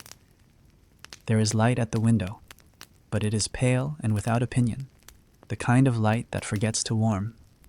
You rise and wash your face with cold water, more to confirm you still feel something than for cleanliness. Your reflection in the basin's surface looks thinner, not only in flesh, but in presence. Your image fades more easily now. The water, once still, now wavers without wind. You wrap your cloak, not for protection from the weather, but for modesty before a world that has begun to stare without blinking. Outside, the streets wear the hush of something waiting to break, not the peaceful silence of early morning, but the held breath before news. Doors are closed again, shutters latched tightly. Chalk drawings have spread. More symbols, more names, more circles and spirals and words without grammar. The city is speaking in a language only its dying understand. And then the sound again, clearer this time. A bell. Not the tolling of the great tower, nor the floral tinkle of temple chimes. This is smaller, closer, and regular, like footsteps wearing rhythm, like grief translated into metal and motion. You follow the sound, not quickly, not with fear, just steadily, the way one might follow a smell they remember from childhood but cannot name. You walk past shuttered windows and alley mouths filled with dust. A man sits on a low stool threading rosemary into a garland with no expression. A woman sweeps ashes off her doorstep into a jar, then seals the lid with wax. No one speaks. No one nods. You reach the square just as he arrives. He does not look like death. He does not carry a scythe or wear a mask shaped like a bird. He is not cloaked in drama or myth. He is small, slight, dressed plainly in a robe that has seen years of sun and smoke. His head is uncovered. His face is marked not by disease, but by labor creases carved from long days and longer nights. The jaw tight, not with malice, but with memory. Around his waist, tied with a leather belt, hang 3 bells. Not all ring, only one chimes with each step. The sound is not haunting. It is practical. It says, "Here is a man who comes often." It says, "Pay attention not to him, but to what follows." It says, "This is not new." Behind him, a cart, smaller than the one you saw days ago, lower, closer to the ground. On it rests a single bundle, wrapped in cloth not meant for burial, but repurposed for decency. The cloth is faded red, stained at the corners. It is tied tightly. He stops in the center of the square. No one gathers. No crowd forms. This is not an event. It is a continuation. He does not speak. He does not gesture. He removes a small stool from beneath the cart and sits beside it. The bell falls quiet.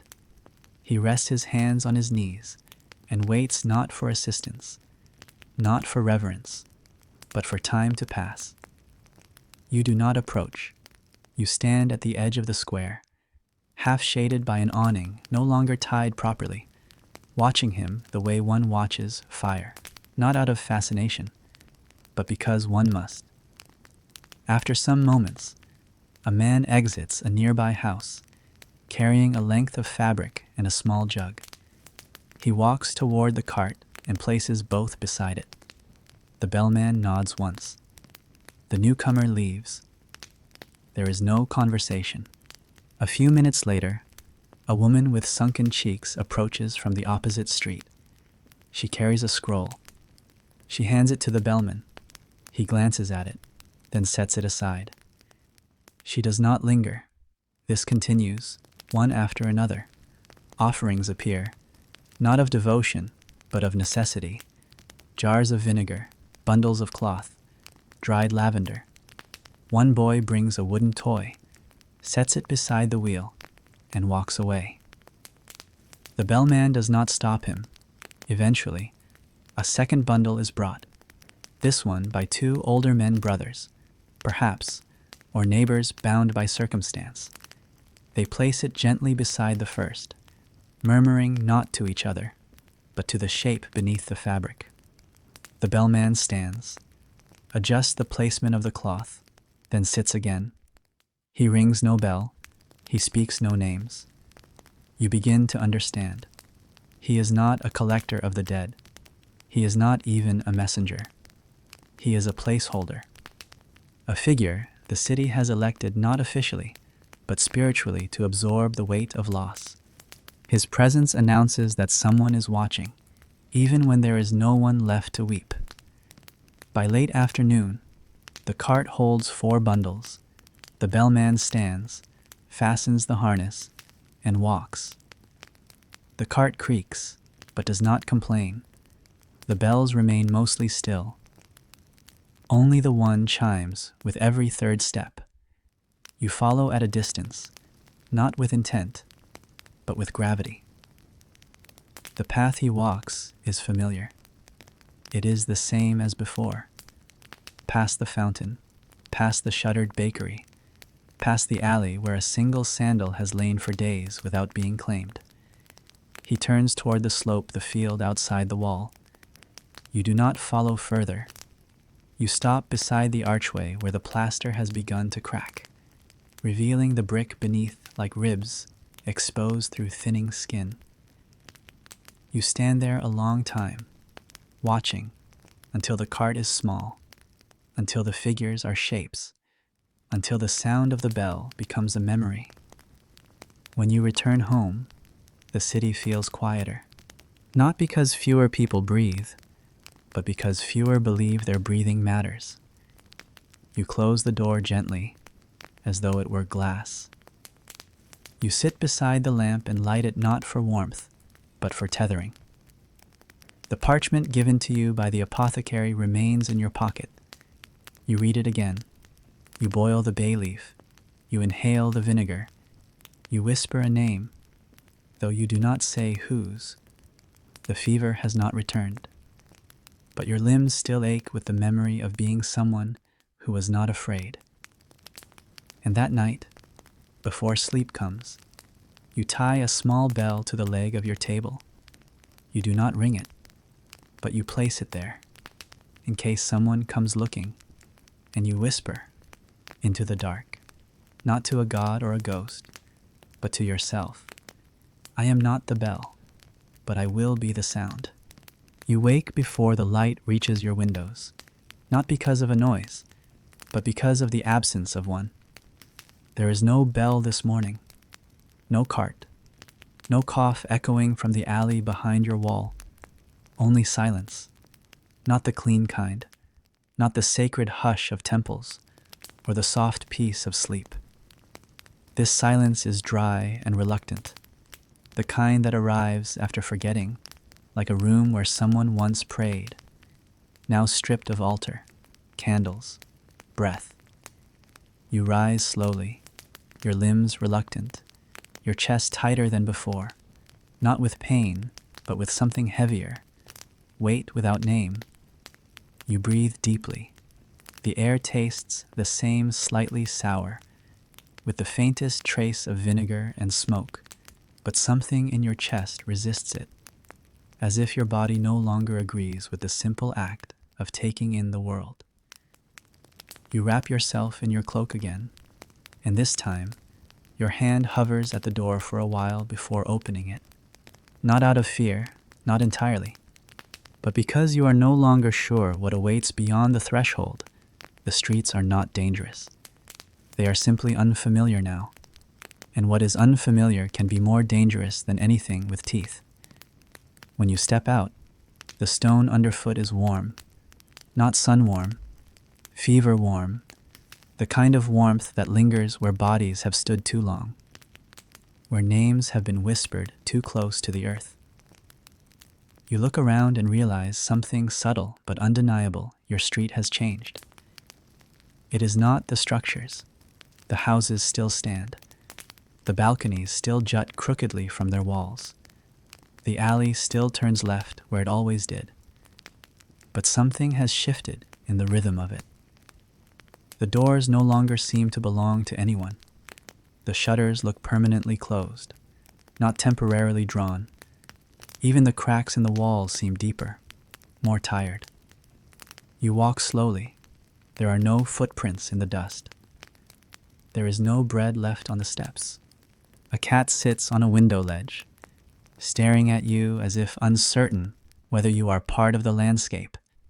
You nod at it. It does not respond. You pass the threshold of your neighbor's home. The wreath of rosemary she used to hang there has fallen, and no one has lifted it.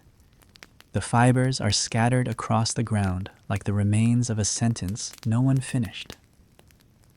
You pause, crouch, and gather a few sprigs. They are brittle in your hand. You hold them until your fist tightens, then let them go. A few houses down, the door is open, not wide, just enough to notice. You pause again. The air spilling from inside is stale. You call out, once, softly. No answer. You take one step closer, then two. Inside, the table is overturned. The chairs are gone. A pot lies on its side, empty but clean. There is no smell of rot, no sign of violence, just vacancy.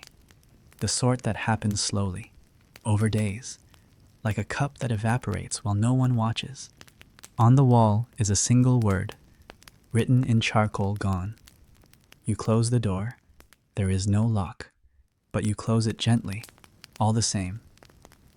As you return to the street, You notice a strange shape at the corner. You approach it cautiously. It is a door frame, but with no wall, just the frame, removed from some house, propped upright in the middle of the road, as though waiting to be passed through. Around its base, someone has placed stones in a wide ring. Inside that ring, feathers, a broken comb, a fig dried to dust. There is a bell tied to the top of the frame. It does not ring. You do not pass through the door. You walk around it. On the opposite side of the street, someone has painted an eye on a window, life-size and watching. It is not crude. The iris is detailed. The gaze is gentle but direct. Underneath it is a message. We're still here, but the glass behind it is shattered. You stop walking because suddenly you realize you have forgotten something. Not an item, not a date, but the name of this street. The name you have spoken countless times. The name you wrote on packages, told visitors, traced in letters. The name that once meant where you lived. It has gone. You try to recall it. You whisper, "This is," and the words fall flat. Not like a forgotten word, but like a word that was never yours to keep. You turn in a slow circle. The buildings offer no clues. The walls no longer carry meaning. The graffiti is too new, too cryptic. The faces you knew are gone. The scents are all wrong. Nothing from the bakery. Nothing from the lamp shop. Nothing from the boy who used to crush mint under his sandals as he ran past your window. Your street has begun to forget itself, and in its forgetting, it has begun to unmake you. You hurry back toward home, not running, not panicked, but with a growing urgency, like a dreamer aware that the dream is dissolving too quickly, and that waking might mean loss. When you reach your door, your hand trembles slightly, not with fear, with unfamiliarity. The grain of the wood feels different. The scratch beneath the handle is gone. You enter. The lamp is cold. The garlic cloves have shifted. One is missing. You sit. You breathe. You try again. This street is called, but your mouth gives you nothing. And that is when the knock comes. Not loud, not hurried, just one knock. And then silence. You do not rise. You do not answer. You wait. You whisper into the quiet. If I open it, will the street still be there? You place your hand against the floor. It is warm again, and rising, slowly. The house, the air, the stones themselves, they are remembering someone else now. You lie down, not because you are tired, but because your name is too heavy to carry at the moment. And outside, the street finishes what it started. It forgets the sound of your door. You do not sleep as much as drift. It is not rest. It is not relief.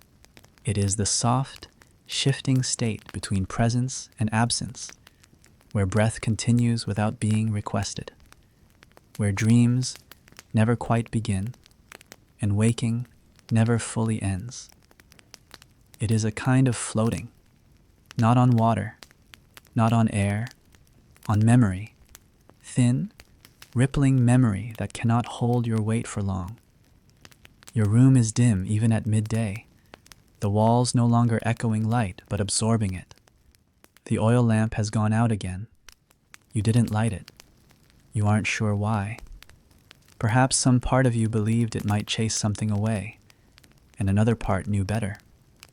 The garlic cloves still sit by the table, in their row. There are more now. You do not remember placing the latest one, but it is there, slightly fresher than the rest. You touch it firm, smooth, a thin, papery husk that flakes at the corners. You bring it to your nose and inhale.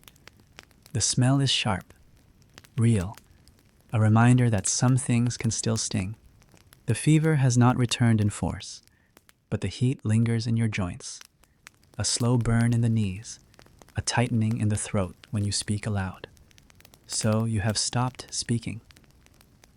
Words dry too quickly in your mouth these days, and silence makes fewer demands. You spend most of your hours sitting on the mat, leaning against the wall, watching the patterns of dust shift across the floor like a tide without purpose. And then, as evening rolls in quietly, without announcement, you do something you haven't done since childhood. You take a single clove of garlic and slip it beneath your pillow, not for healing, not for safety, but because you do not want to be alone. You don't remember where the tradition came from. Perhaps it was a story your grandmother told.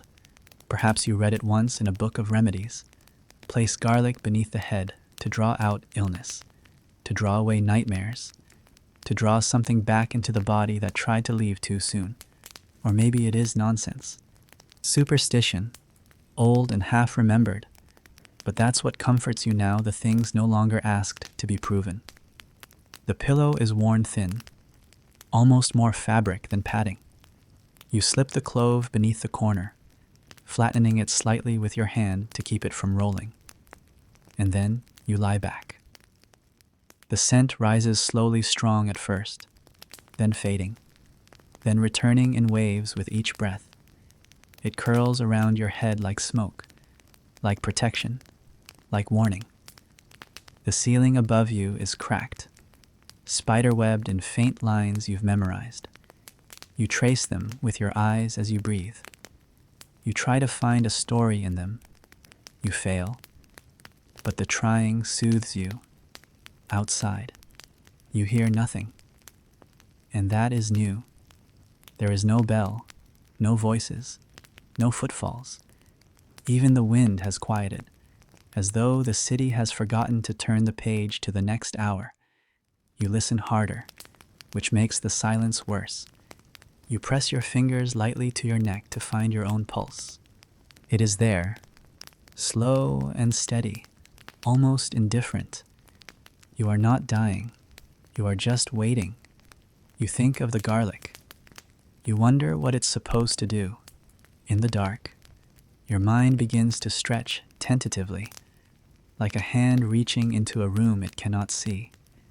You think of the woman who walked backward. You think of the man with the bell. You think of the child with the circles in the dust. And then you think of no one, not even yourself. Time moves strangely. At some point, you dream. But it is not a story. It is not even a place. It is a smell. Garlic and ash and cloth hung too long in the sun. You are not in your room. You are beneath stone. You are above fire. You are walking through a market without fruit, and the stalls are upside down, and the bells are ringing from underground. You speak but say nothing. You listen but hear no names. You wake with the clove still beneath your pillow.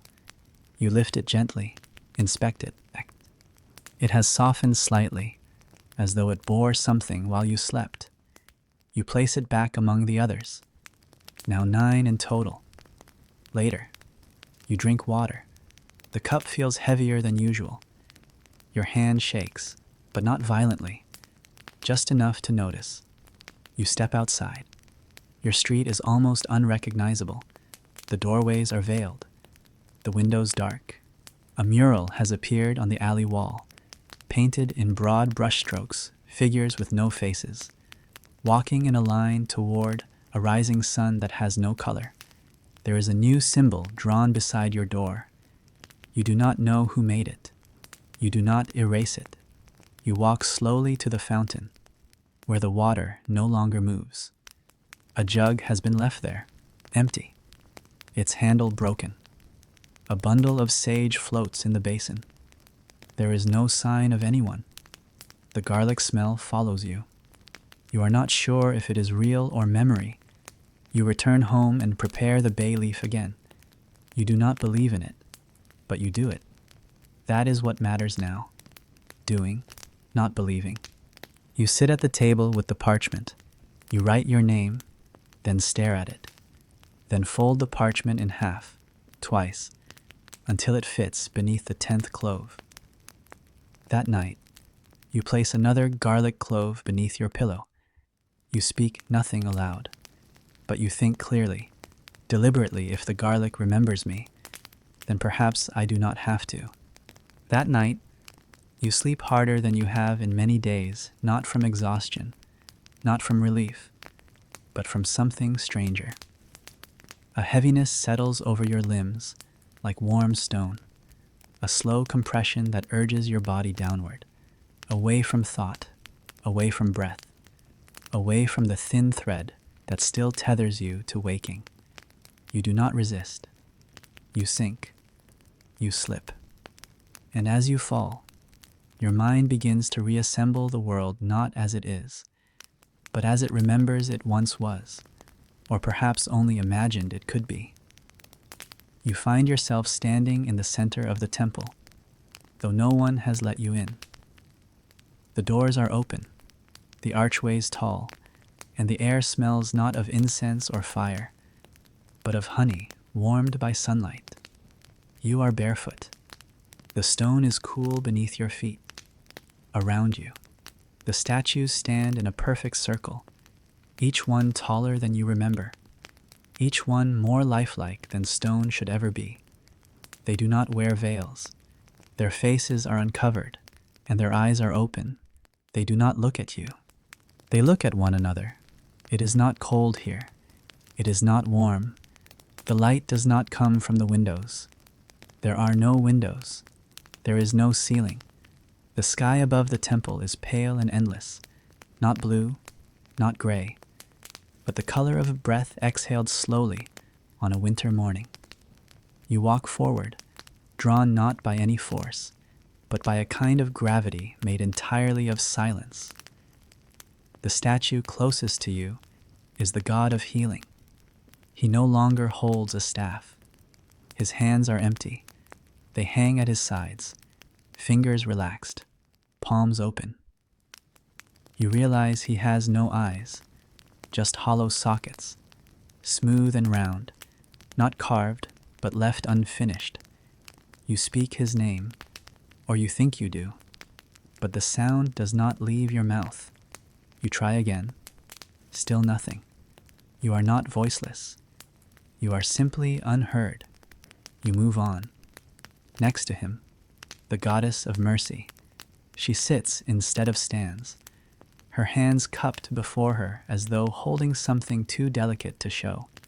You look closer and see what she carries: a fig, perfectly ripe, with one side opened, the red flesh within glistening like blood in candlelight. You can smell it from where you stand. It is the first sweetness you've sensed in weeks. You reach for it. Her head turns, not sharply, slowly, and not toward you, but away. You freeze. You lower your hand. The fig begins to decay, the sweetness collapsing inward as rot spreads from the center like ink through cloth. You back away. The next statue is smaller, not a god you recognize. A child, carved in fine marble, standing with arms outstretched, no garments, no expression.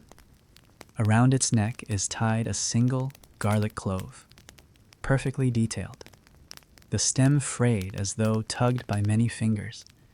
The child's mouth is slightly open, but it is not breathing. It is not crying. It is waiting. Behind it, a shadow shifts. Another statue moves not by feet, not by gesture, but by implication. One moment it is at the edge of the circle, the next it is closer, though you did not see it change position. It is robed, hooded, its face entirely blank. No features, no symbols, just presence, and from its hand, a bell dangles, not brass or silver, but carved from bone. When it rings, the sound is felt, not heard. It resonates through the walls of your ribs, makes your fingers twitch. You step back. Another statue has appeared. This one leans forward. Its arms are gone, broken off at the shoulders, but its posture is urgent, like it wishes to whisper, to confess. Its mouth is open wide, but instead of teeth, you see garlic cloves where the molars should be.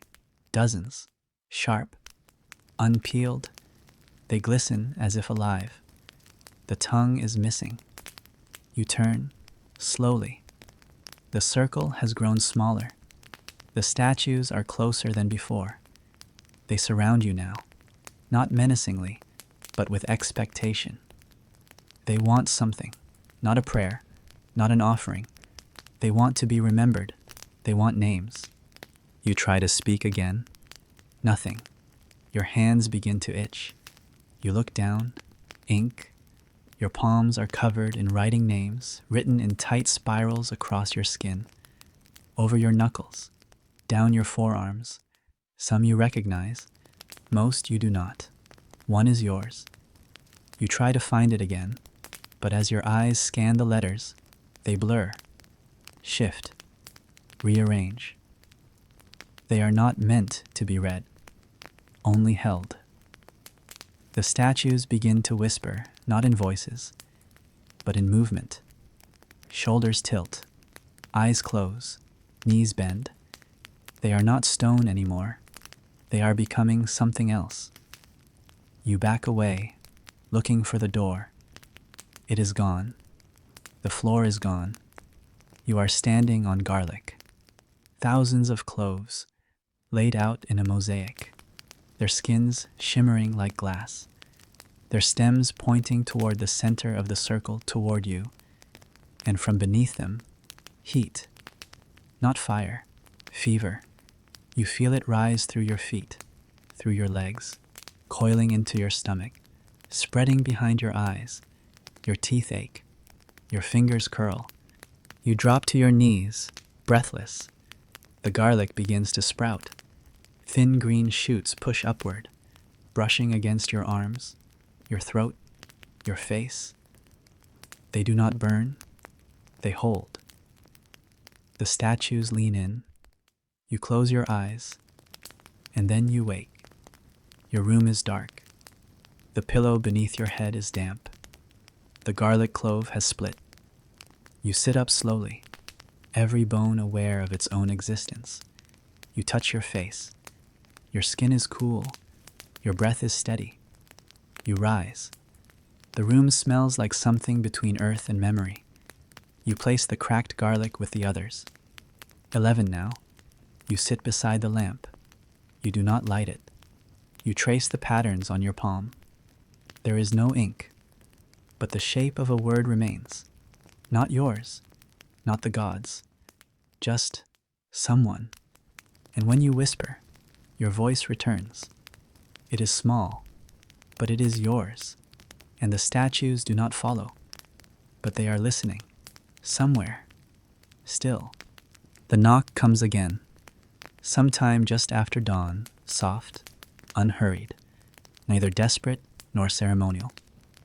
3 taps, spaced far enough apart to suggest certainty, but not enough to be mistaken for fear. You freeze mid-motion, hands still hovering over the clay pot you were about to fill. It's not the first knock you've heard in recent days, but this one is different. This one feels like it already knows the answer. You do not respond.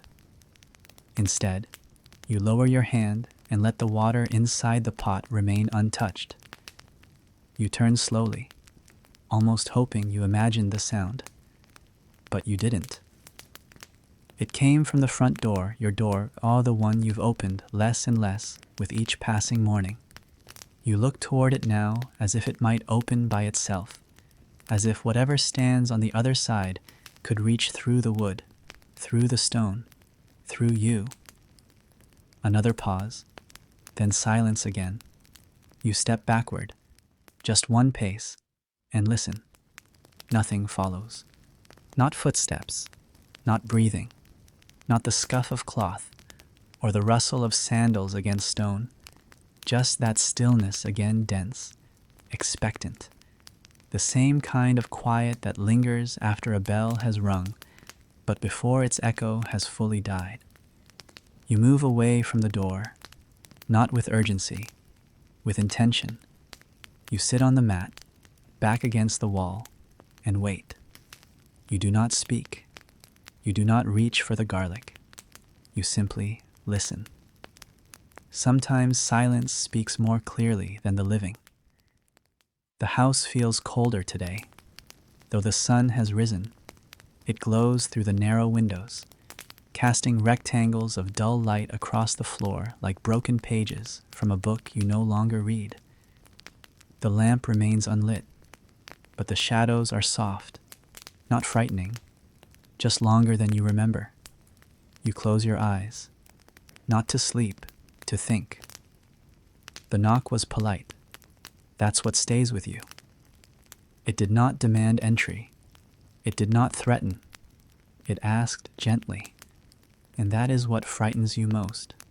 You begin to wonder what sort of visitor knows how to knock like that. Outside, the street is quiet again, but not empty. You hear a broom sweeping slowly, rhythmically someone brushing the same stones they brushed yesterday. Someone trying to maintain the shape of the city with only a handful of bristles and repetition. You hear a faint murmur, a chant, perhaps, or a song, but it carries no melody, just breath stretched into syllables. You open your eyes, you rise, and then, slowly, you walk toward the door. You do not open it. You place your hand gently against the wood, fingers splayed wide, palm flat. The surface is warm, not with sunlight, not with fire, but with something older, something internal.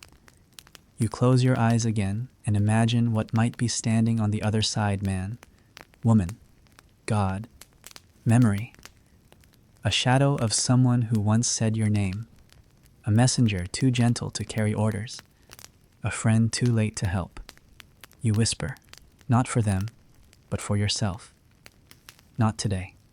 And the warmth fades. You step back. The day moves forward, as if nothing had happened. You prepare the bay leaves. You boil water. You sit beside the garlic, now a dozen cloves in a row, some cracked, some whole. You write nothing. You read nothing. You do not speak your name. At midday, you step outside. The sky is blank. No clouds, no sun. Just a ceiling of colorless light stretched over a city, learning how to forget itself. You walk the length of the street, and every door you pass is marked. A chalk line, a smudge, a thread of cloth. Signs not meant for you to understand, but to acknowledge. You do not speak to the man sweeping. He does not look up. You pass the shrine where the garland of rosemary now hangs limp, faded to a dull gray-green. Beneath it, someone has placed a single coin and a folded piece of linen. There is no offering bowl. The gifts rest on stone. Further down, you find the door. Not yours, another. You recognize it, though you haven't seen it in days. The frame is cracked now, the symbol beside it smeared. The scent of vinegar hangs heavy in the air. A bundle lies on the step, wrapped neatly, too small to be a person. Perhaps clothing, perhaps memory. You do not knock. You do not enter. You turn away, back home. The silence is louder. You place another garlic clove beneath your pillow. You do not dream. Not of temples, not of bells, not of gods with hollow eyes. But when you wake, the door is slightly ajar. You rise quickly, heart pounding once, twice, then slowing. You step forward. You close it again. And this time, you do not ask why. You sit beside the wall and whisper to the closed wood, I know you mean no harm, but neither do I. So let us both remain on our own sides of this thinning world.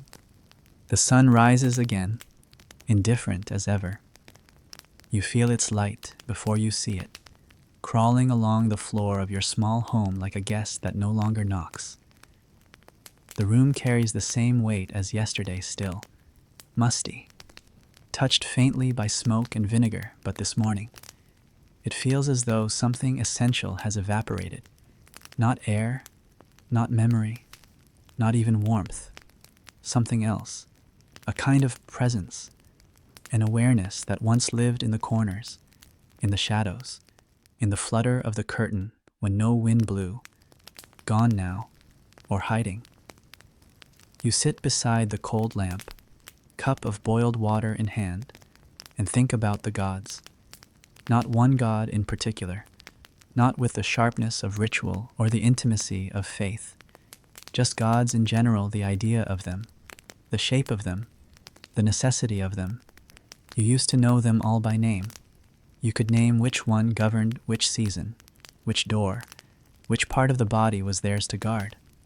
There were chants and verses, certain herbs to burn, certain stones to touch, certain days you never said certain words. But lately, you've noticed how the names don't come as easily. You used to light a candle for the god of thresholds before crossing out of your home.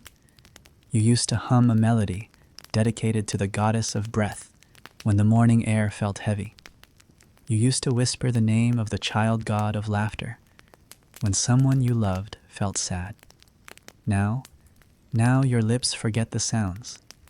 Your hands forget the gestures. You find yourself standing at the door with a blank mind, unsure whether to bow, whether to knock on wood, whether to speak at all. You still do it out of habit, mostly.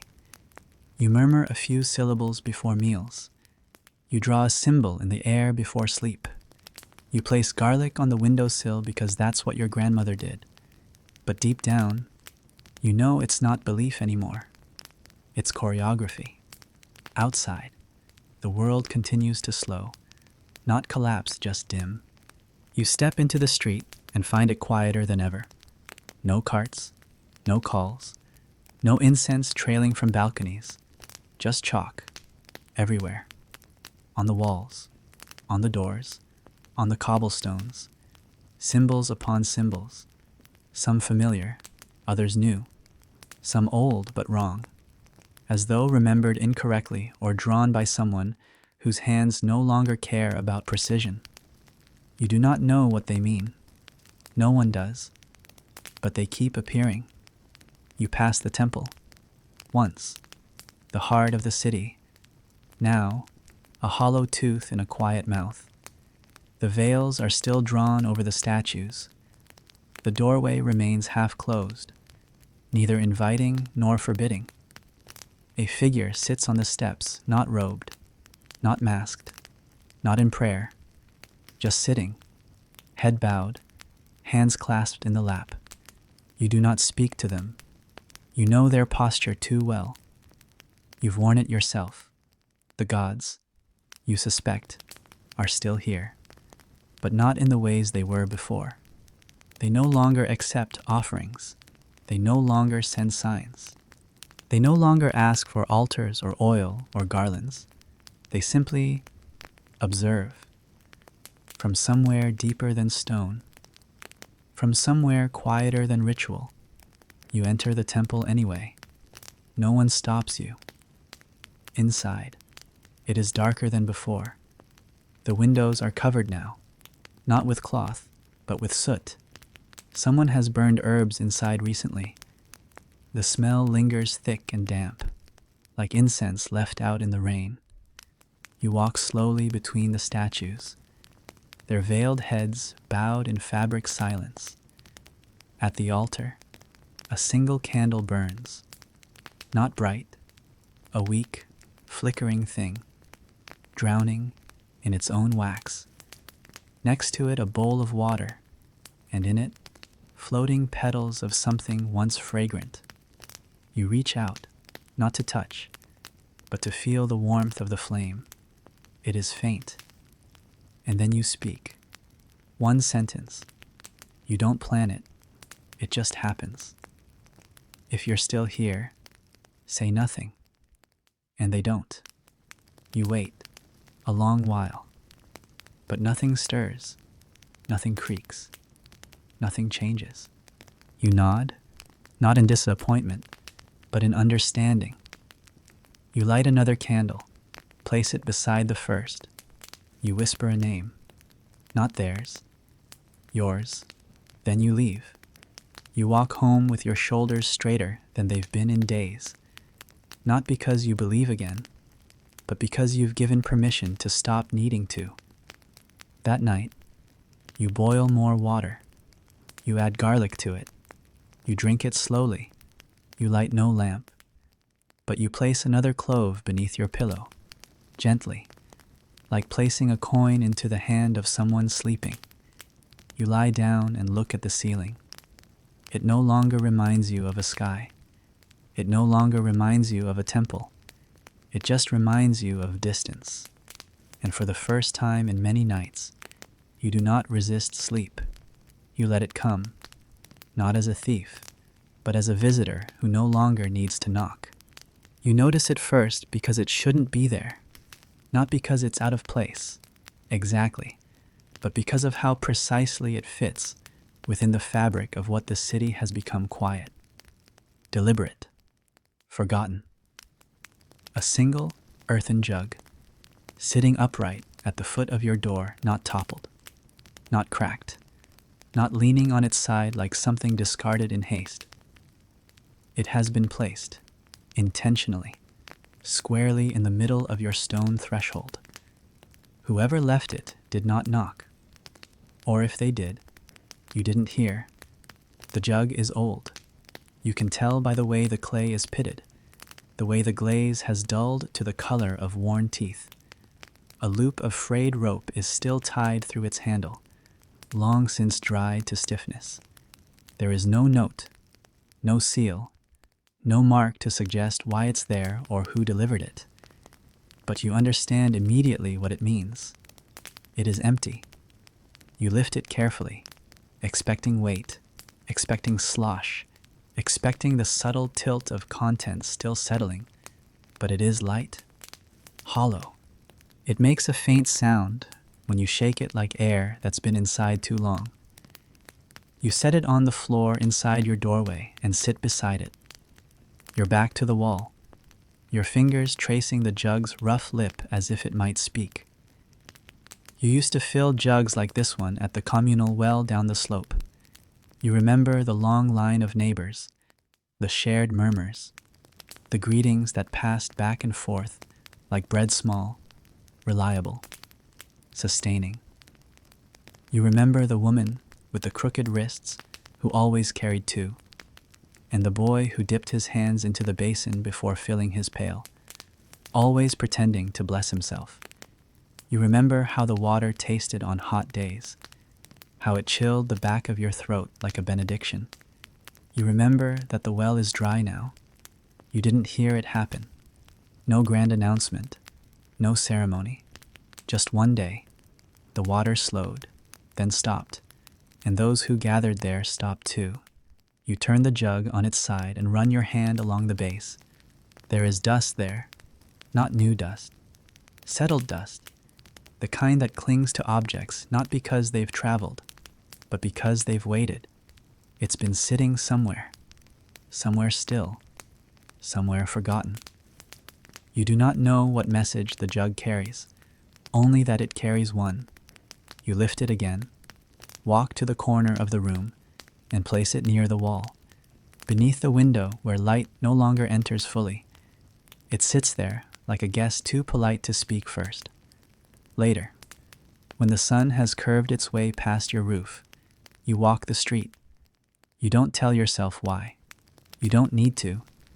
You move past doors with new symbols etched beside them, past windows blackened with soot, past a stack of kindling left untouched at the base of a shuttered home.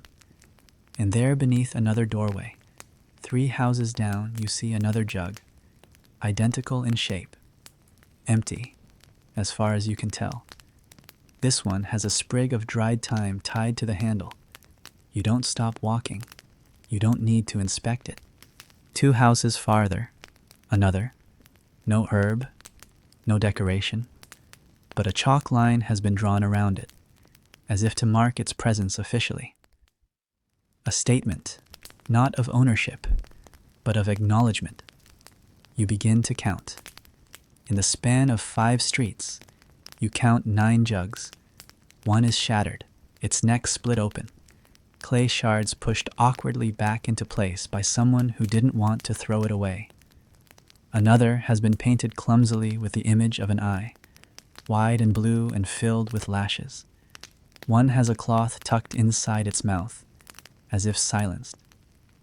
You do not ask what they mean. You know better now than to ask. The city no longer speaks plainly. It leaves objects, fragments, routines turned into omens.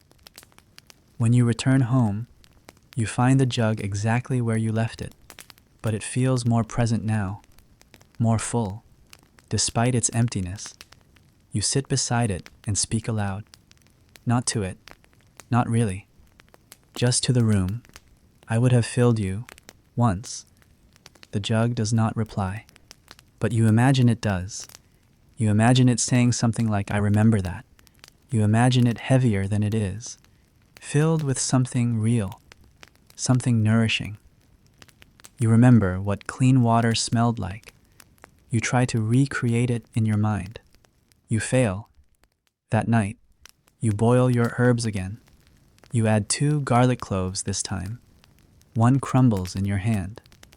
You do not replace it. You light the lamp. You sit beside it and let the glow paint slow circles across your walls. You speak no prayers. You write no names.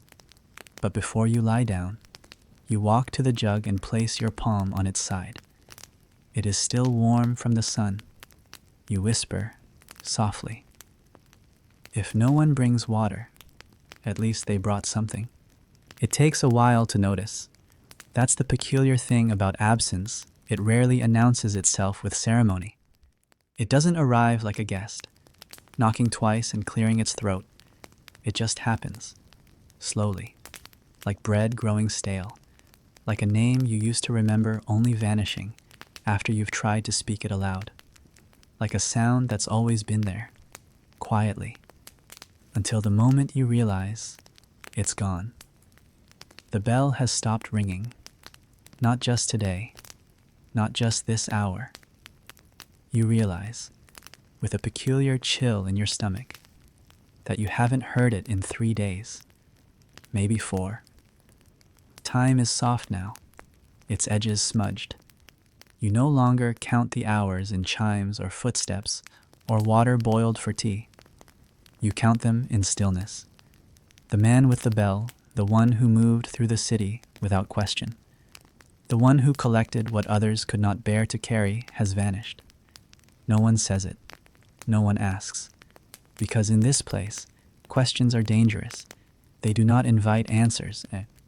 They only create spaces for grief to settle in, like dust into cracks. So no one speaks of the bell, but you feel its silence. It was never loud. That was part of its power. It did not call attention like the temple bells. It did not summon. It accompanied. A sound made for movement, not performance. Just one clear note, spaced between footsteps, spaced between the living and the leaving. And now, gone. You sit at your table and stare at the garlic.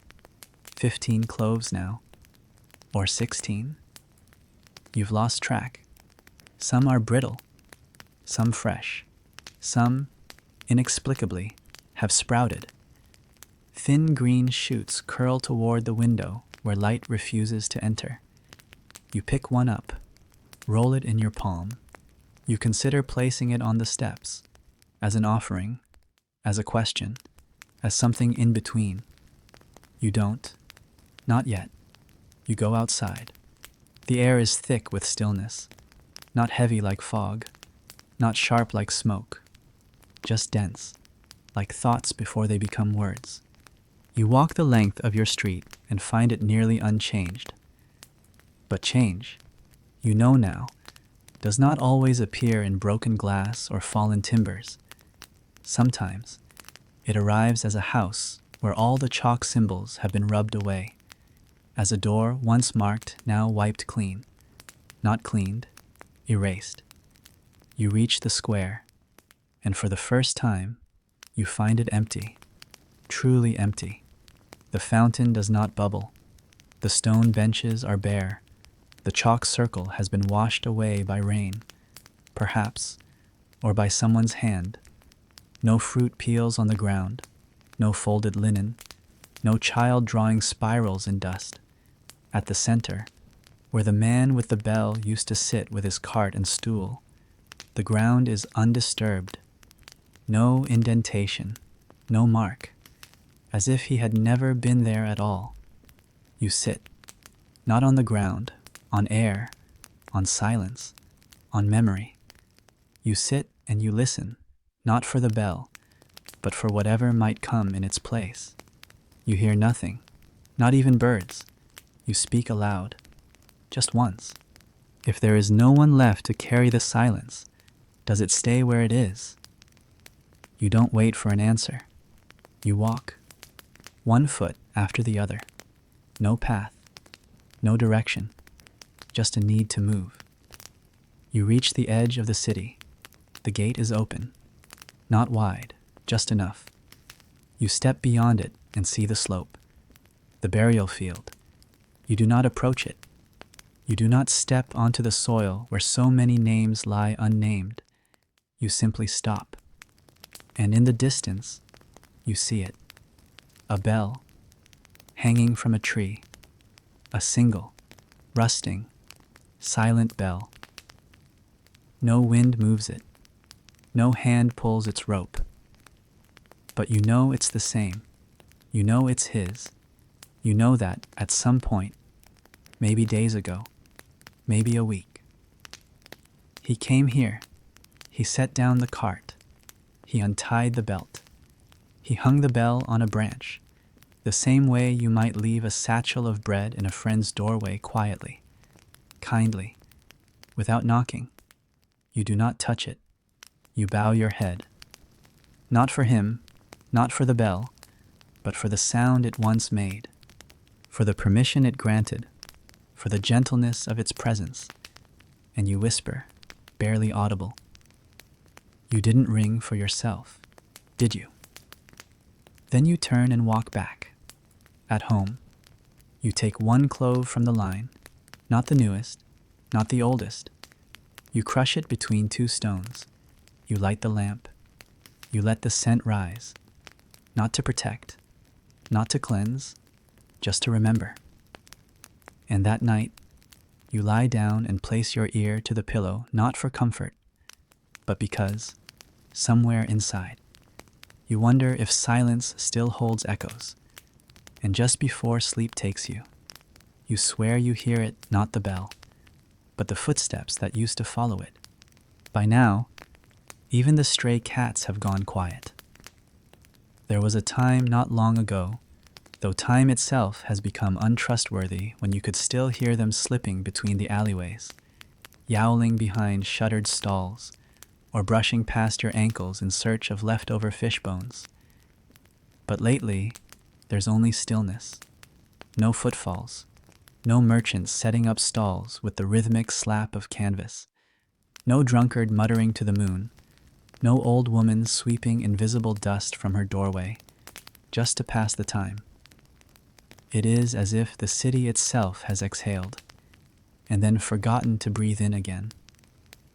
You move like a ghost now, though you are not yet one. You open doors without knocking. You pass through streets with no need to step aside. The city gives you the right of way, not out of deference, but because there is no one left to compete for the space. The baker's stall is still there, half collapsed under its own weight. A faded sign hangs like a dislocated shoulder. You remember the man who once stood behind it, his apron stained with flour, his laugh too loud.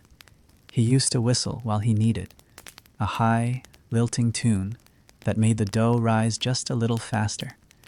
as though it liked to be sung to.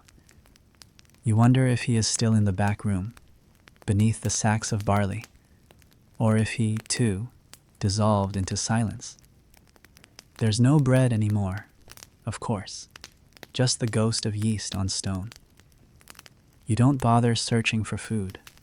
Hunger has become something else, not an ache, but a rhythm, a familiar tap on your ribs, a metronome for your wandering. You acknowledge it, then move on. The temple steps are overgrown with wind-blown herbs, rosemary, mostly.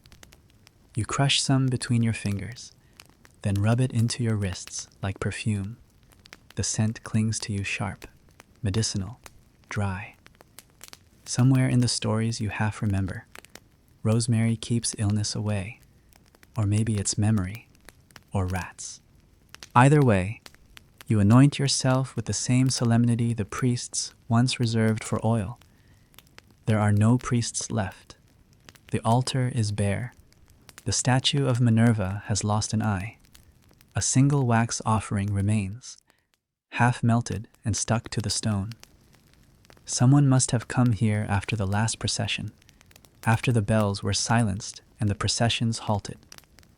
Someone must have knelt, whispered a final prayer, and left this candle burning in defiance of a god too weary to answer. You sit on the top step and watch the city from above. It looks peaceful from here, though you know better. The peace is a lie, like calm waters hiding a fever beneath. The rooftops sag like tired shoulders. The aqueduct no longer hums. A single bird flutters across your view, then disappears behind the barracks. You wonder how long it will stay, whether birds know when to leave a dying body. Below you, the streets stretch out like veins, branching and narrowing, feeding nothing. You trace them with your eyes, from the bathhouse to the forum, to the gated courtyard where the sick were once gathered. You do not go there anymore, not because of fear, but because there is no longer anything to learn. The fever does not change. It burns through people at the same pace, with the same unkindness. There are no second waves, just a single, unending tide. No one recovers. No one returns. At some point, you stopped keeping count, and yet, you are still here. You with your garlic and your rituals. You with your stubborn sleep and your morning herbs. You who once pressed your ear to the walls to hear who was coughing and who wasn't. Now the walls are silent. No one coughs anymore. And silence, you've come to realize, is not always good news. You think often of the names you used to say, the woman with the soft singing voice who ground flour beside your courtyard, the boy with the crooked walk who raced you to the well, the old man who refused to call it a plague, even when his breath shortened. You said their names aloud once a day, just to hear them spoken. Now you say nothing. You don't remember if you forgot them or chose to forget them. The city is not dead. That would be easier to grasp. It is, instead, something stranger, an echo of itself. A theater left standing after the play has ended, with props unmoved and lines hanging in the air like dew. You expect, absurdly, to find someone waiting for you behind each door you pass. You do not. Sometimes you see signs, not messages signs.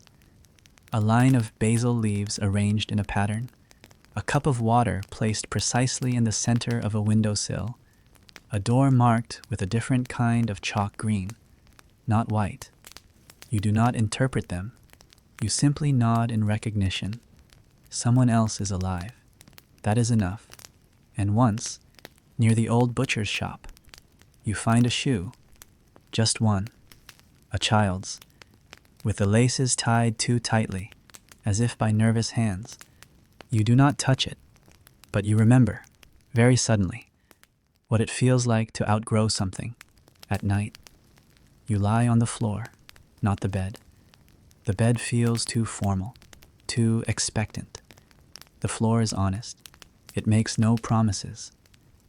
You listen to the air through the crack in the window and imagine voices in the wind, though you know they are your own thoughts folded back onto themselves. And just as sleep edges toward you, like a wary animal in the dark, you whisper into the floorboards if you've come this far and still don't know why you were spared. That's all right, because survival, you now understand, is not something you earn. It is something you endure. And the city, with no pulse, still remembers you softly, like a dream it can't fully recall. At last, the days stop bothering to distinguish themselves. You wake or you rise, because waking implies sleep, and sleep implies a rhythm. And you've long since lost the beat to the same pewter light slanting through the same broken shutters. You dress in the same tunic that has learned your shape too well. You move as if pulled forward by habit, not decision. There is no longer a reason to ask what day it is. The days have blurred into something stranger than a blur. They've become a stillness that stretches without end, not a line, but a breath held too long. You make your way through the rooms of your house with the caution of someone visiting a museum after hours. You do not wish to disturb the exhibits, the overturned stool, the empty jug, the frayed belt on the floor that someone once meant to repair. These are not objects anymore. They are moments fossilized in dust, and you are their custodian. You have become the kind of person who apologizes aloud when brushing past a chair. Outside, the sky yawns in tones of ash and rose. The sun rises like someone trying not to be noticed. You follow its faint outline with your gaze and wonder, not for the first time, if it too is tired of illuminating a world that no longer responds to its warmth, but still it rises. And so do you. You pass by your neighbor's house again, the one with the ivy-covered archway and the window that never fully closed. Once, in the early days, you knocked on that window every morning, like a ritual. Once, someone knocked back. Now you just run your fingers along the ivy as you walk past. It responds better than people ever did. At least it still grows. You wonder if the city is waiting for something, for the last breath, for a signal from the gods, for the exact moment when the dust becomes too thick to sweep and the silence too deep to cross. But then you realize maybe it isn't waiting at all. Maybe it's already moved on, and you are what's left behind. A reminder, a remnant. There are moments fleeting, impossible, when you hear a voice that isn't yours.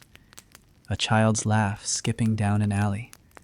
A merchant's cry echoing from the forum. A lover's sigh brushing past your ear in the dark. You freeze. You listen. And then, always, it is gone. But not without leaving something behind, a sense of longing so deep and absurd you want to laugh and cry in the same breath. You don't, of course. You've forgotten how to do either properly. In the baths, moss has taken over the tiles, creating delicate constellations across the floor. You walk barefoot, not because it's comfortable, but because there is no reason not to. The water that once steamed and hissed is now a stagnant mirror. You stare into it and see not your reflection, but a version of yourself softened by memory. The curve of a jaw once sharper, eyes that once looked for things. You speak to this reflection sometimes, not expecting answers, only to hear a voice that hasn't been swallowed by stillness. Some nights you climb to the rooftops. You sit among the pigeons and broken shingles and watch the city curl into itself below. You hum, though you do not know any songs anymore. You let your feet dangle. You imagine the rooftops as boats drifting through a quiet sea, and you, the lone sailor, with no destination, just a pocket full of garlic cloves and too many thoughts. You've taken to carrying a bell. You do not ring it. You just hold it. It used to mark arrivals, a traveler at the gate, a guest at a feast, a priest before a sermon. Now it marks nothing but your own footsteps. The soft jingle, a reminder that time is still moving, even when no one watches it. Once, a dog followed you for half a day. Mangy, trembling, eyes too wide. You gave it water and half a dried fig. It vanished when you slept. You didn't blame it. You're not even sure it was real. But you remember its eyes. And somehow that matters. In your dreams, the ones that manage to creep past your waking thoughts, you sometimes find yourself in a crowded room. It is always warm, always noisy. People brush past you, touch your shoulders, hand you bread. There is music, though you can never place the melody. You try to speak, but no one hears. You try to stay, but the dream always ends with a door opening to silence. You wake, and the silence remains. It is thicker in the mornings. You begin to write things down. Not for history, you no longer believe in history, but for the sake of movement.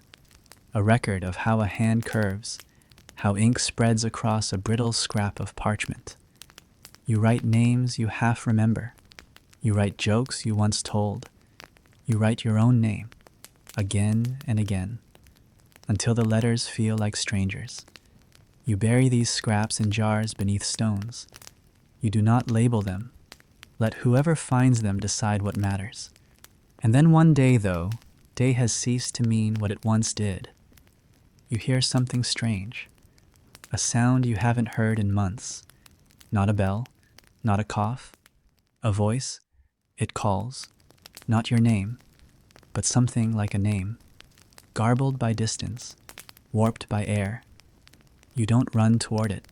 You walk, slowly, deliberately, because you've learned that haste breaks the spell, that some silences should be approached like temples.